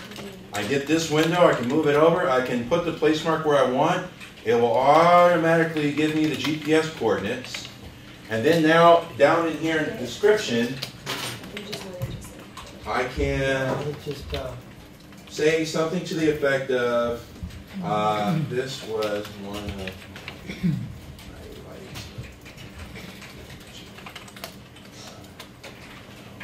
$100. I'll just leave it simple. I can control the color of the label and the icon and the scaling. Here's a cool thing here, though. This is one of the things that I like. You can actually control the view. So right now, I can say snapshot current view. So if you go to this place mark, you're going to get this view. We'll change it on one of our other ones where we can actually change the tilt and what have you for that particular place mark. If you want to change the look of your place mark in the window, it's right here. You can click on that, and then you get another selection of icons. Or what I like to have my students eventually do, because I have them do it, they make the icons in Fireworks, is you can add a custom icon. And the reason why I have them do a custom icon, I have them make the icon similar to the Adobe icons, like for Photoshop, it's the blue background with the white letters PS. I have them do that exact same thing in Fireworks, and they do their initials. So that way, when I have all the files, yes, it's still a little bit hard to decipher when two students have the same initials, but for the most part, it works. How did you get to that? In the window, it's right here. So, with the place mark. Tiny. Yeah, right there. Yeah. So I'll click OK, and if you'll notice, in my test tour folder, I now have my first location.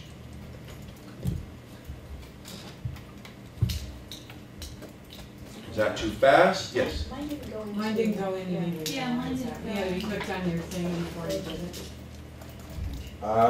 You can drag and drop it in. You can, and because this is the first one, it should, well, hopefully it'll go in order. My guess is it didn't go in any order. Mine was highlighted. So, and I don't know if you remember, I removed some of the other stuff just for the sake of, I don't want to go into any of the other stuff, period.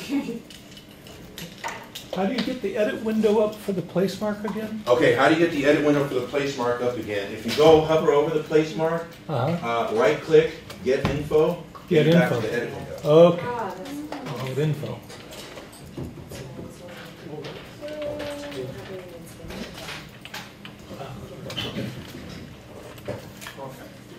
Okay, and so next, that's a place mark.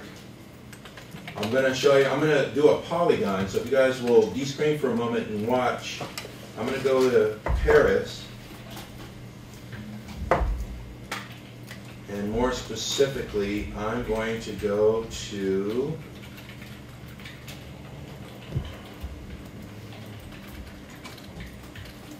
Eiffel Tower lawn. I'm going to change my orientation, zoom down.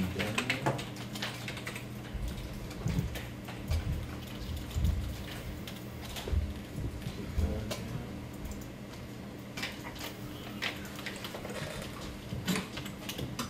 down. Now, oh no, wait, I'm sorry. I'm going to do the polygon first. I'm going to click on Add a polygon. Polygon is similar to a place mark, but it covers an area. So I'll move this.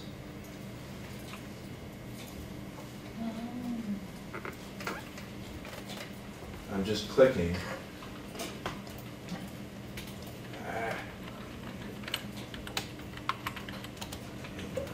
Sorry. Click, move it, click once. Now, Yeah, don't drag. just like the place mark, I can say, you know,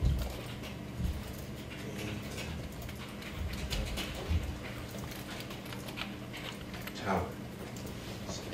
Oops. This is a great place to enjoy this. And what I'll do from here is do a search for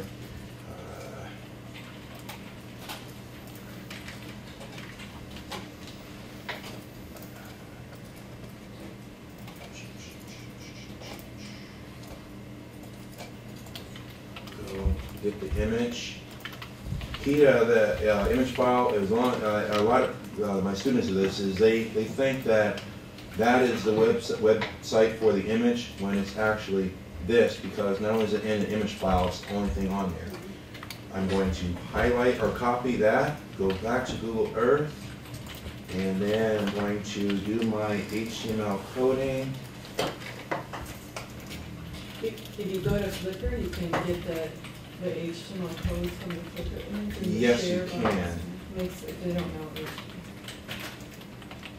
And then click OK, and now there it is. And it's a polygon because it's covering an area. So what you guys can do next, go to a location and do a polygon, which is just like the place mark, and now just do a very brief description, and then go ahead and add an image. And that is the HTML coding. Right now, if you don't put, for those of you that know HTML, this is not new for you, but I could have added, after this, the height and width dimensions and pixels, but if you don't put it, it will automatically resize it to a window.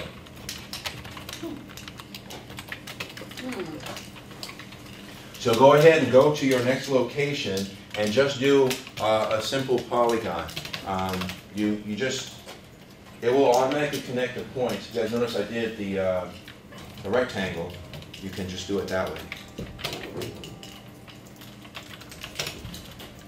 And I had that. How do you find it afterwards? Sorry? How do you find it afterwards, except for the list? Is there going to be an icon on the Wait, screen? show you how to do that. You see Well, it first again? thing I would do if I were you is I would get rid of all of that. Okay. Because it makes it too hard to see everything. So click there. You drag. And then get rid of, yep, there you go. Okay. And then now, what is it that you want to do now? I did it. Things, but it's not. Drag it over the spot. Double click on it. Yeah, just click one, choose one. Well, you can do as many Yeah, that must be it. Just so you guys search, you just make it a place to click. Okay, then let's do this. Right. Okay,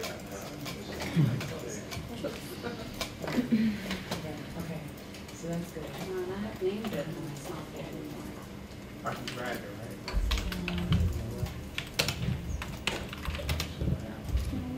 Let's try a new one.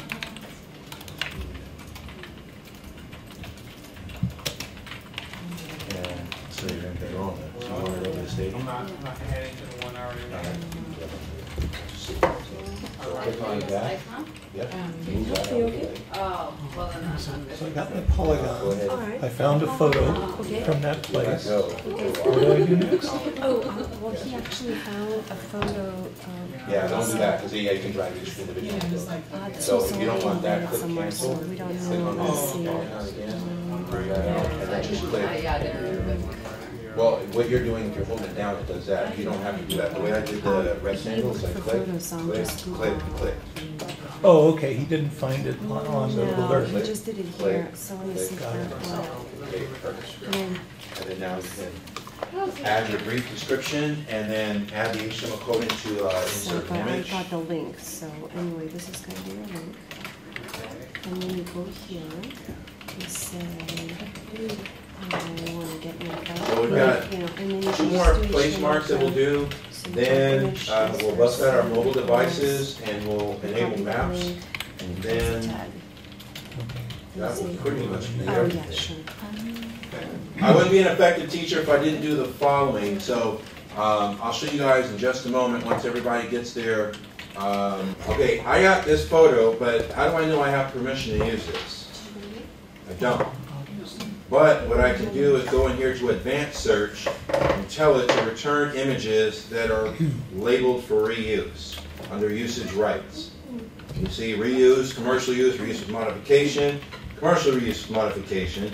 The other thing that I do with my students is I tell them they have to do that, and especially when they're doing digital storytelling, they have to filter images to maintain a consistent color theme throughout.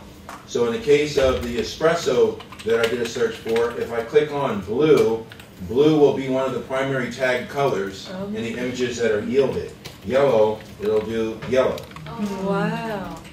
So that's just another little tidbit, and then I have it under any type, but I could say I specifically want line drawings, and then it'll go to that, which also has clip art, or I can just say any type, and then I'm there, and you can filter by size.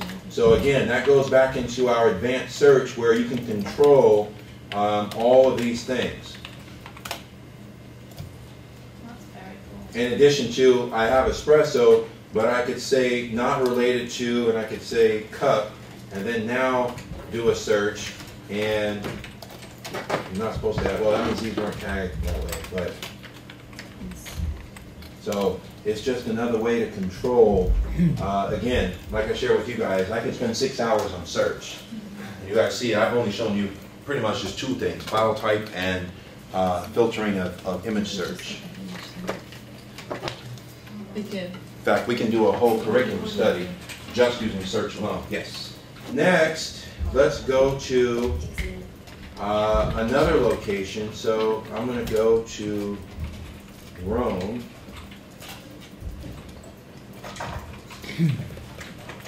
And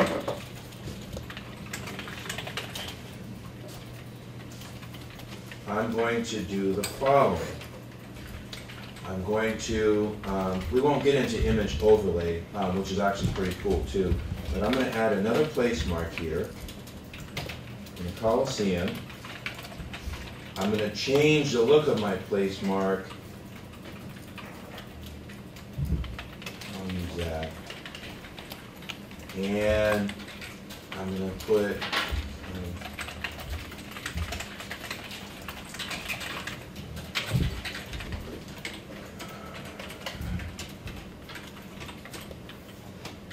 sale. Okay, so in the description,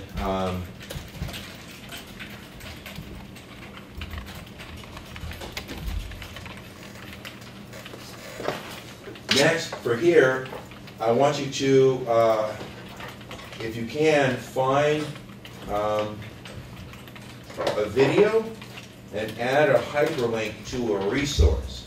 So for example, for here, I'm going to go web, type in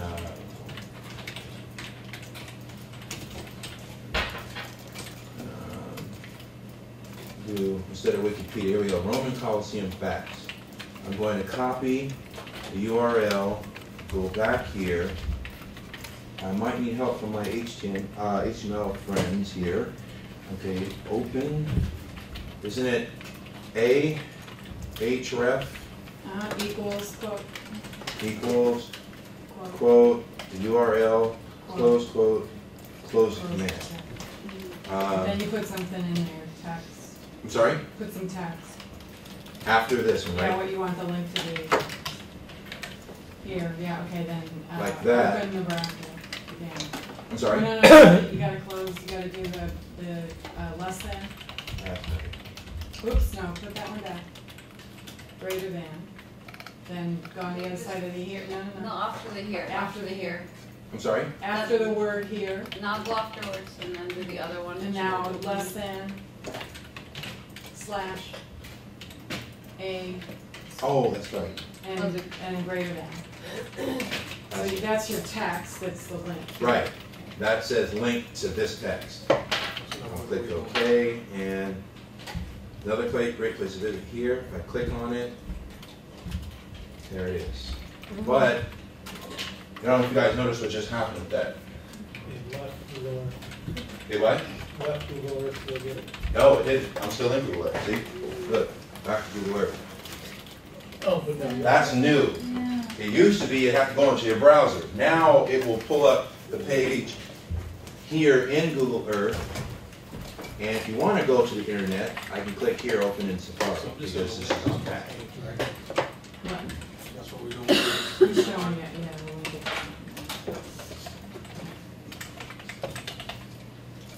So let me get that back up. That's the HTML command for inserting a hyperlink and then the text that you want it to link from. That's the command for the hyperlink and then the text.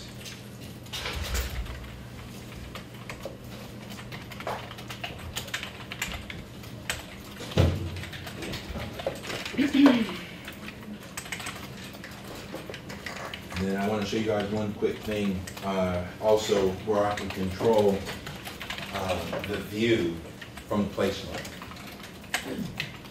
So while you guys are doing that, I'll just share with you guys another project that I assigned to my students that's comparable to what you're doing.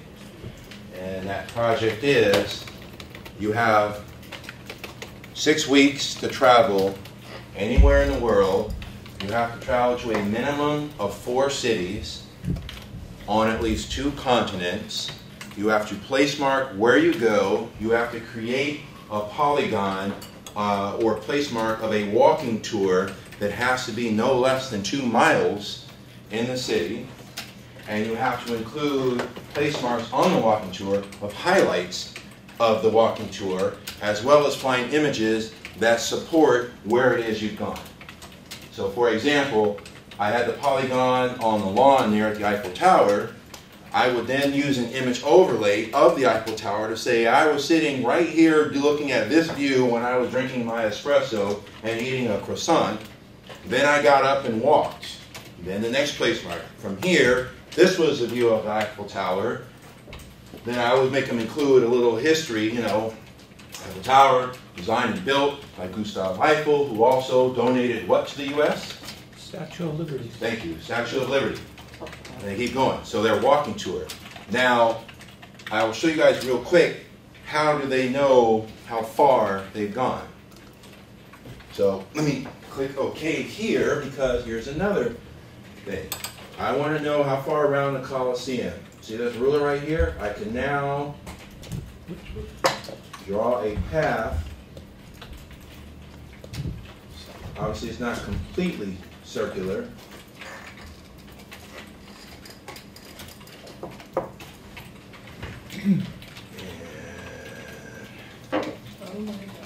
So my distance, I just measured on a path. You can do a line or a path. I just measured roughly the distance around the Colosseum. So I could say, you know, I did a little half-mile walk around the Colosseum.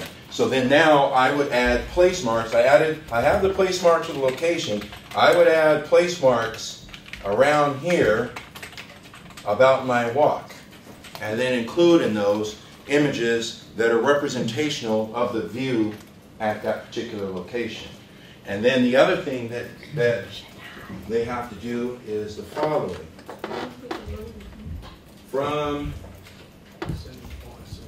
the get info, remember I was here, I can control the altitude, but what I can do even easier is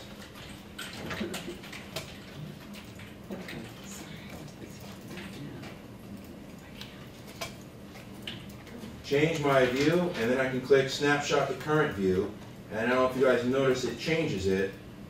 Click OK, so now when you go to this place mark, it's not going to be from up here, it's going to be from what I just did. When you thought that room would be active, was there a trip? It's right here. No, I know, but mine's grayed out. Are you on the street? And for my non-HTML folks in the room, again, on the website, under resources, one of the first links is HTML, and it's a list of just common HTML commands. So you don't have to memorize them, it's all right there. I'm sorry, could you say that again? On the, let me show you real quick. On the website, see, our resources, HTML. Oh, right, thank you. So here, see, there's all the different things, but the main ones again was images, and again, if you put, you can determine the height and width, or allow it to just size to fit, and then what is it for URL? Here we go, and then for a link. See, href equals the web address. Text goes here, and then you close out the command. So you don't have to worry about memorizing it because it's all right there. I can't remember. The more you do it, you'll probably memorize it. But okay, let's move on to one more that will embed a video. Then we'll look at it. I'll show you guys what you would do to record it, and then I want to show you how you can incorporate everything we're doing on a mobile device. So I'm going to go to my last location, which will be Vancouver.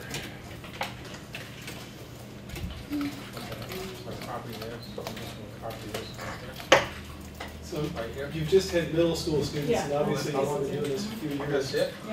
But don't you expect to get some people to live these trips out at some point and go back to you? To do what? Live these trips out? You know, it's funny you say that because a student today just told me, and I was not pleased about it. She just told me that she's going to leave on Sunday, and for our 3-week winter break, she's going with her family to Paris, London, Madrid, Barcelona, and Milan. And you So gave her I told her I'm homework, changing her grade. You gave her Well, good, so homework, you'll right? find, yeah. Honestly, yeah, I did give her homework, but her only homework, because they have a major photography project coming up that I have a list of 7, 8 things that they have to make photos on. I said, your homework is to bring a camera and see if you can accomplish some of those while you're on the trip. And my expectation is for her to document, because she's never been. And I said, I want you to do a nice photo story documentation of your trip, especially since that's your first one. And I'm going to help her turn it into a digital story, and then she'll keep that as her, scrapbook, because that's her first trip to Europe. All right, so I went to Vancouver. Has anyone here been to Vancouver? Yes. Wonderful place to go if you haven't been. Okay, so it's the last day, right? So I'm going to Granville Island here. A little code would say, go here and link. Okay. I'm going to add another place mark, but I'm going to change the way it looks. I'll make So how do I it check it to make it so? red. Technically, I could make it the Canadian flag. Anyway, so I'm going to put it down here. That's Vancouver? Yes, that's right, but this is Granville Island. So I'm going to call it,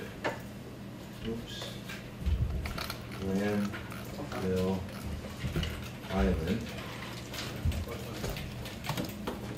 And I don't remember, oh yeah, I did post some of my photos from here. So I don't need permission to use my own photo.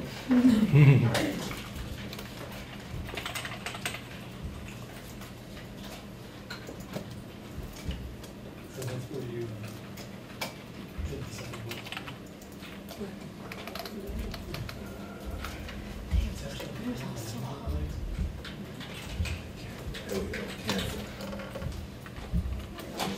And, here we go. So that's my the picture I did at Granville Island, which is exactly, for the most part, where, oops, no. In fact, I'm going to do that. Right there. And I'm going to add an image, and then I'm going to find a video about Granville Island. So for the image, again, it's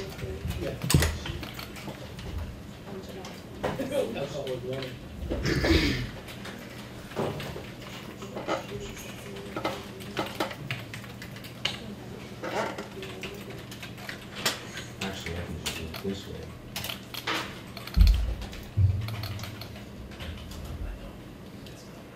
So that's called photo overlay.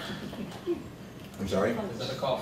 Is that a call? Photo No, overlay? this is an image. In fact, if you want, I can do an image overlay so you can see how it would look. This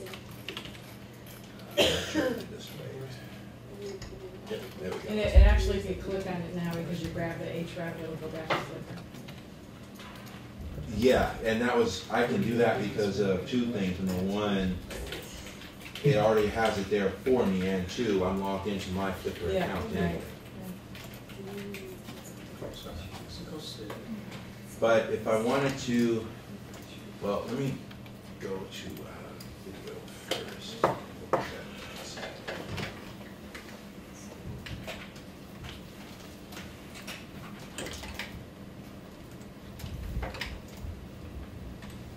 Good, BC Field Reporter.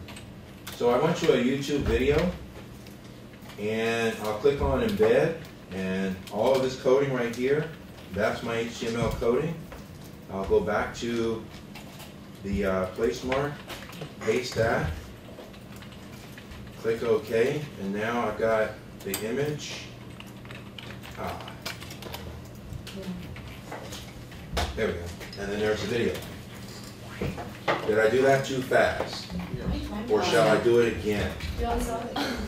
Is yes? Yes. Okay.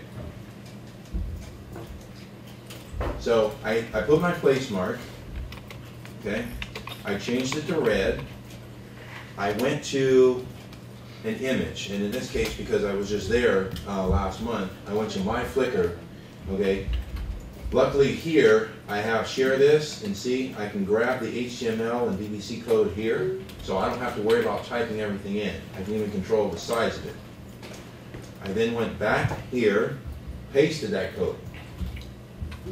But I want to add a video. So I went on to YouTube and found the video from a British Columbia Field Reporter, clicked on embed, which is the same coding or coding.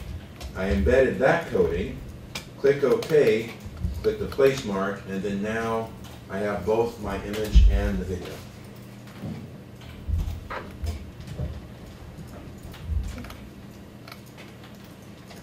Right, it was easy for both of them had embed codes kind of pre-built in. So Exactly, and that's where, again, that's where you don't have to, if you don't know HTML coding for this, that gives you the luxury of not even worrying about it. But what you'll find, if you do need to know HTML coding, the two common codings are the image source and the href for the link. If I were to do, you mentioned you asked about image overlay. If I were to do an image overlay here, I would click on image overlay. If you'll notice, it gives me the grid that I can then shrink, size it. Even rotate it. Okay. But I still need to have a link to the image. So I'll go back to here, the link.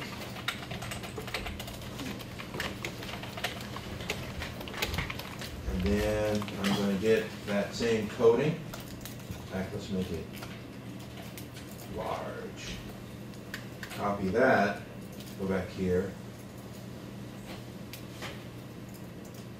and paste.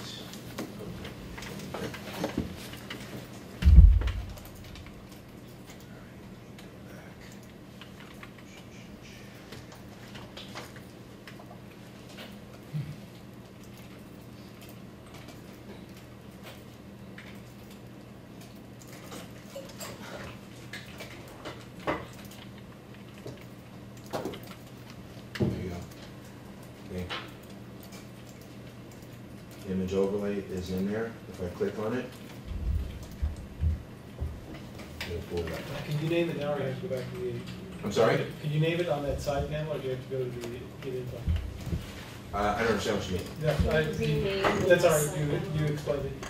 It was self-explanatory when you clicked. Oh yeah. Go click it. Yeah, I can do this. Right? Oops. And,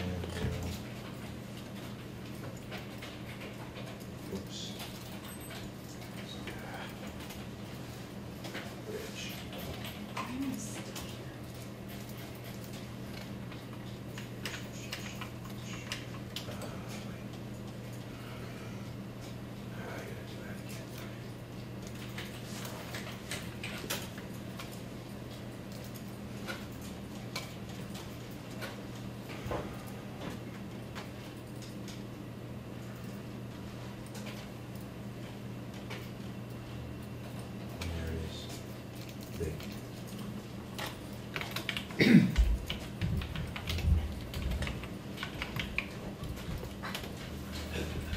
And so then now,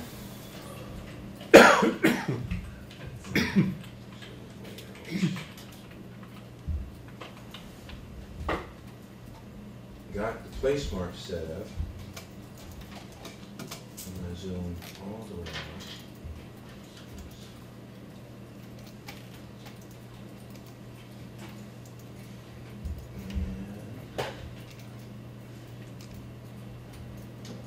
I now click on this arrow because I'm in my folder, and it will take me to all of my locations. It will not pull up the content because you have to click on it, but you see it's going from place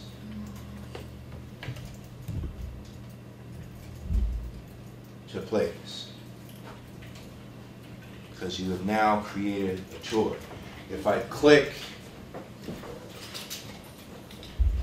here, I can actually record this, right click, save as, and I now have my KMZ file of the content that I created. Okay, can you repeat that, please? Well, I haven't done it yet. Oh, okay. Yeah, no, that's fine. I just wanted to show you guys this. So go ahead and finish up your last thing, what you call it, place mark, and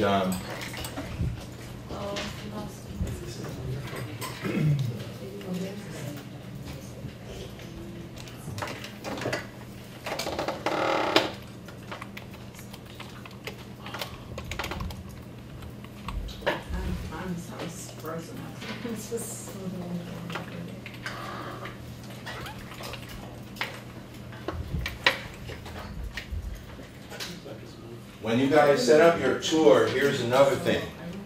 Remember how it was going to the locations and then the next one and so forth?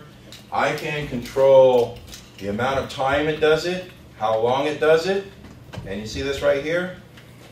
I check that.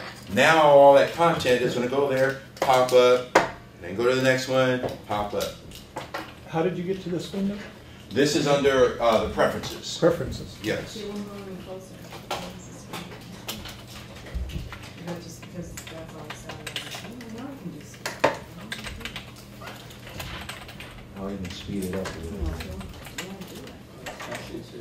No, I want you to come in here. I won't do it. It's stuck. Now, I won't do anything. I'm here. What's the trick? sped it up. Zoom in. I can do it with the keyboard. Look. Show me what it I says. can't do anything with a mouse. And go to the next one. I feel like I have something turned on. So you guys go ahead and do that, and then after you do that, I'm going to show you what happens when you record it. Yes? I'm going to, when we won't move, I can do keyboard here, but I can't do these.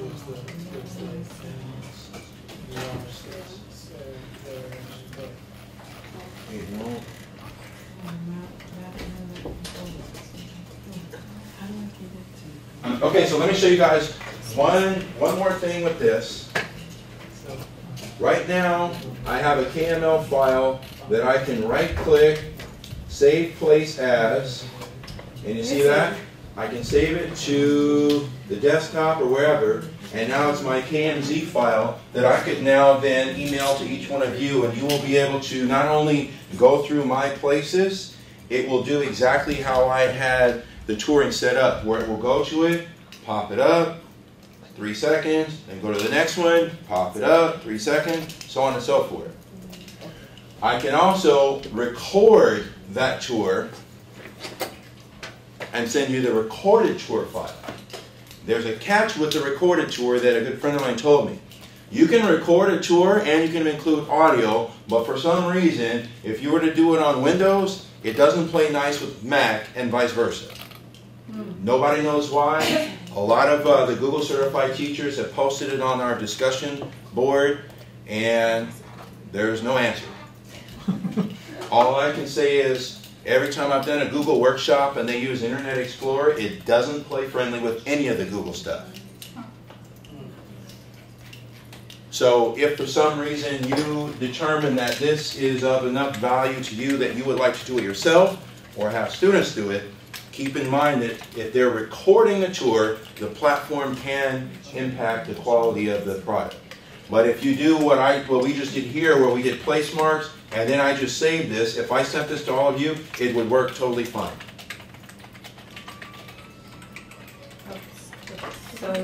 Now, what I'd like to share with you guys is 2 last things before we're pretty much finished, and then I can come around and help anybody that needs help. Let me go to yeah, here we go. All right, I'm going to sign in here.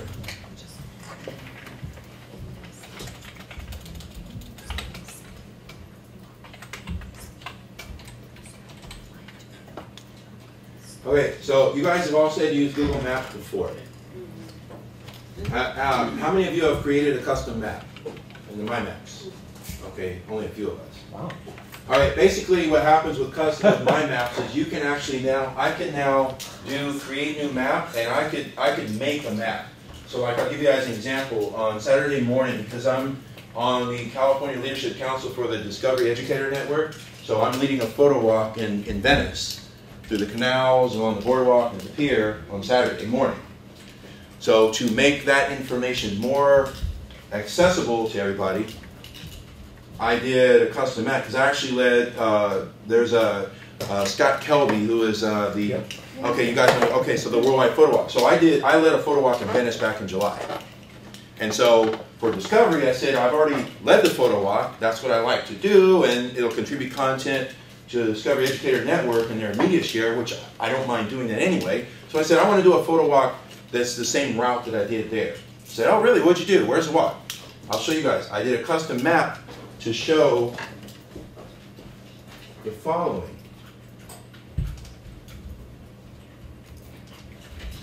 Where to park and highlights on the walk. And just like you guys did place marks in Google Earth, you can do some of the similar things in maps. So, see, like I said, okay, this is along the boardwalk, that's where Muscle Beach is. And so anyone who is going to attend or who did back for the Scott Kelby photo walk, my photo walk, I said, hey, if you sign up for my photo walk and you've never been there, here's a custom map I made. It shows you the route, the distance. You know, if you do this, that distance, I measured it, ended up being about 2 miles. So it's about a 2-mile walk. And here's some of the highlights. The canals, the pier, and Muscle Beach. So now, no one, it was clear where to park. See, parking lot 1, option 1. Parking lot 2, option 2. The canals, the little history about them. The pier. Now, the reason why I bring this up is because on my iPhone, I can go to the Google Earth application on here, and if you, who has an iPhone in here? Wow. So the rest of you have BlackBerry then, yeah? Yeah. Or an Android? Okay, and you have, the Droid also has a Google Earth application as well, yeah? I can check it out. It does have Google Yeah, it has a locator. All right, I mean, I don't know. because what happens is if I go, well, you know what? You guys can see it on my phone. It's not a problem. If I go to Google Earth on here and I log in to my Google account, I now have access to all of the My Maps. But like you guys saw, the Grapes of Wrath, I can now do the exact same thing you saw on here on this. All the place marks, tap on them, all the content from the place marks on my mobile device. Works on an iPod Touch as well. In fact, there you go. See, I don't know if you remember the Grapes of Wrath, what it looked like. See, and if I tap on a... So just Google Earth the application. See, and you tap on a place mark, that's what happens. And it pulls up the content. If you want to see, that's what it looks like on there. Exactly like what we had on here. So how do I get to the My Maps from... Well, there's a catch. The catch is, for those of us that have an iPhone, it's easier. Yes. I don't work for Apple. I may be an AD, but I don't work for Apple. But at any rate, the way it works is when you go into Google Earth, you click on the eye for information, and if you scroll down,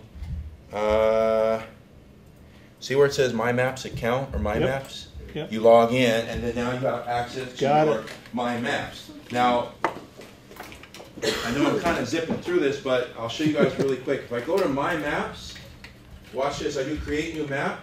See this little import right here? I can now import. Oh wait, I can save it. I can import. Desktop. Save it. Cancel. Browse. Desktop.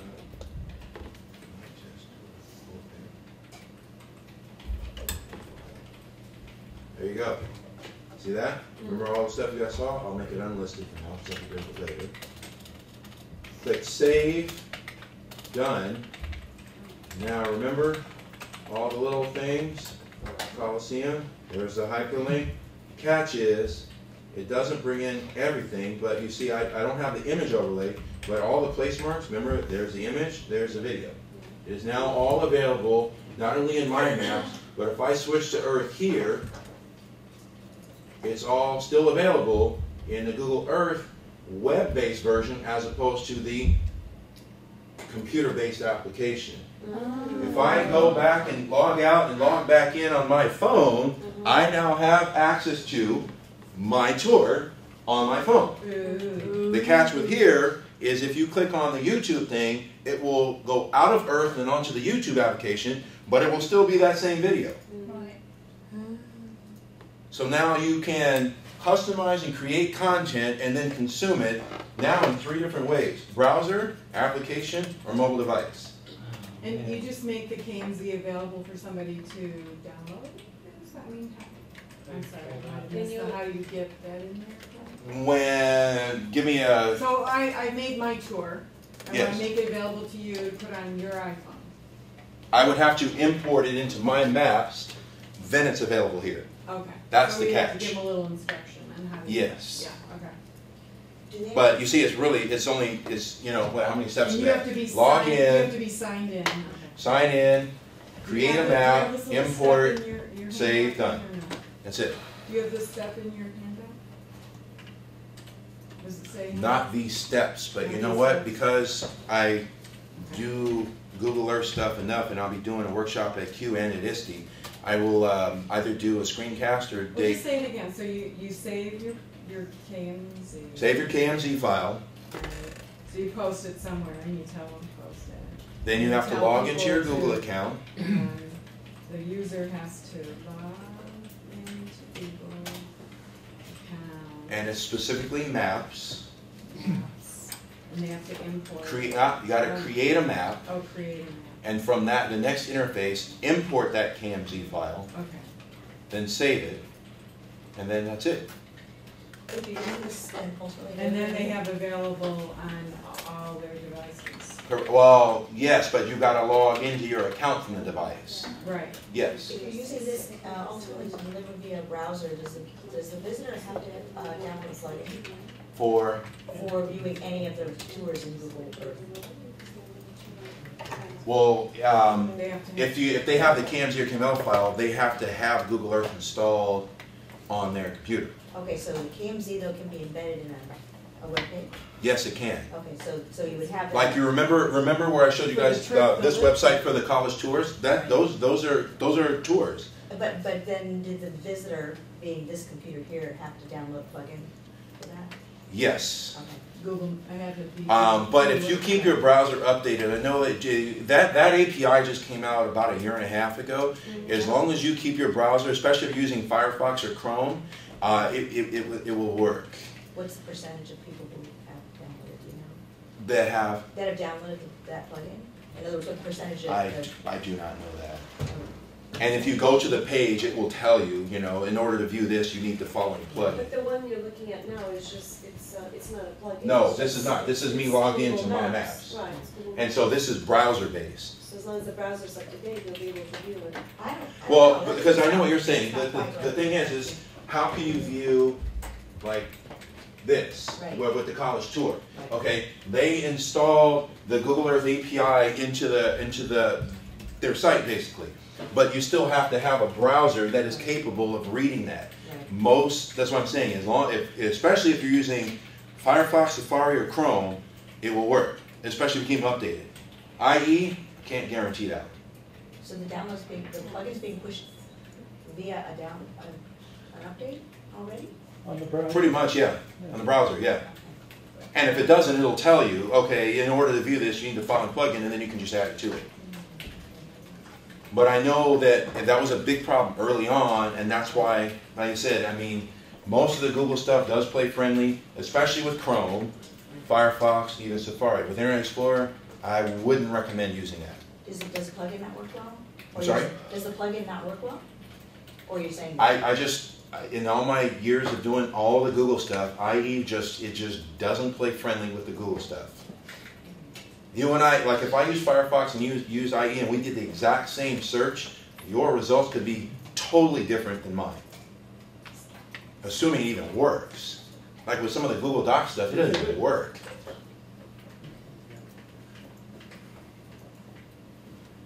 So it's 9:45. I know I kept you guys for a while, but does anyone have any? That's why you guys see, and we didn't even go through all the content. You guys see what I'm saying about 6 hours easily, easily. But my main goal was to share with you ways in which how it works, consumption of content, creation of content, and then in the case of like what I just demonstrated, publication of content. Anyone have any questions? Yeah. Yes. I'm sorry. Could you repeat the steps for how to get the tour to actually to essentially animate, to go from one to the other? Okay. I missed that. So I'm in Google Earth. I'm at my tour. Okay. I can click here and it will play this tour.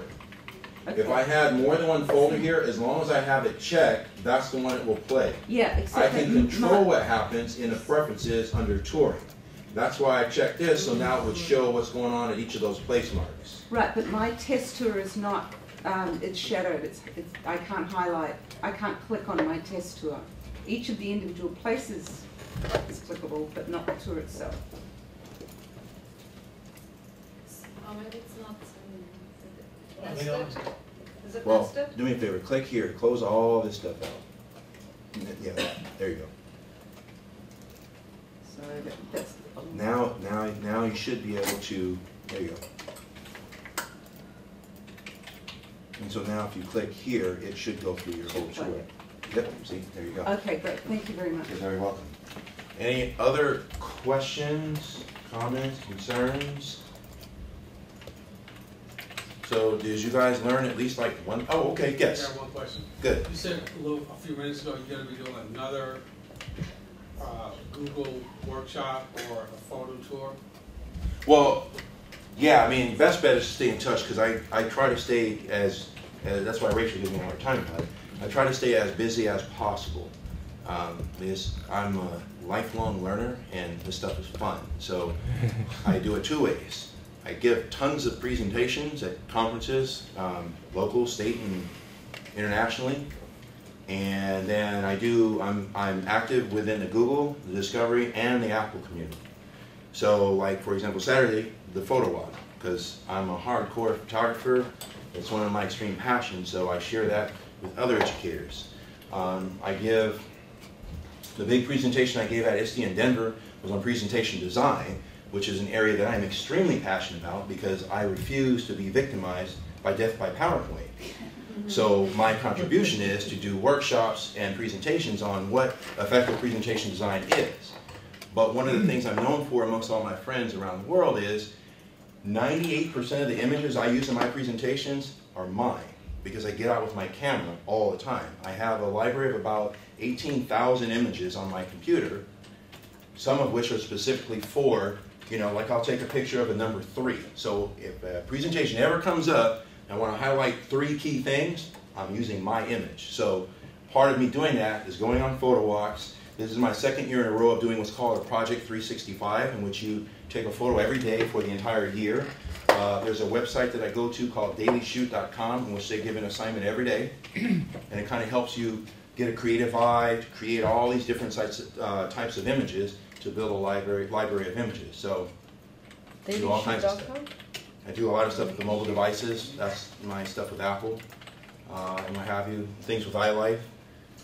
Like I have a workshop at Q coming up that is 3 hours. It's basics of photography, basic editing, and then slideshow, digital story, content creation from the images that you've edited and stuff. So tons of stuff.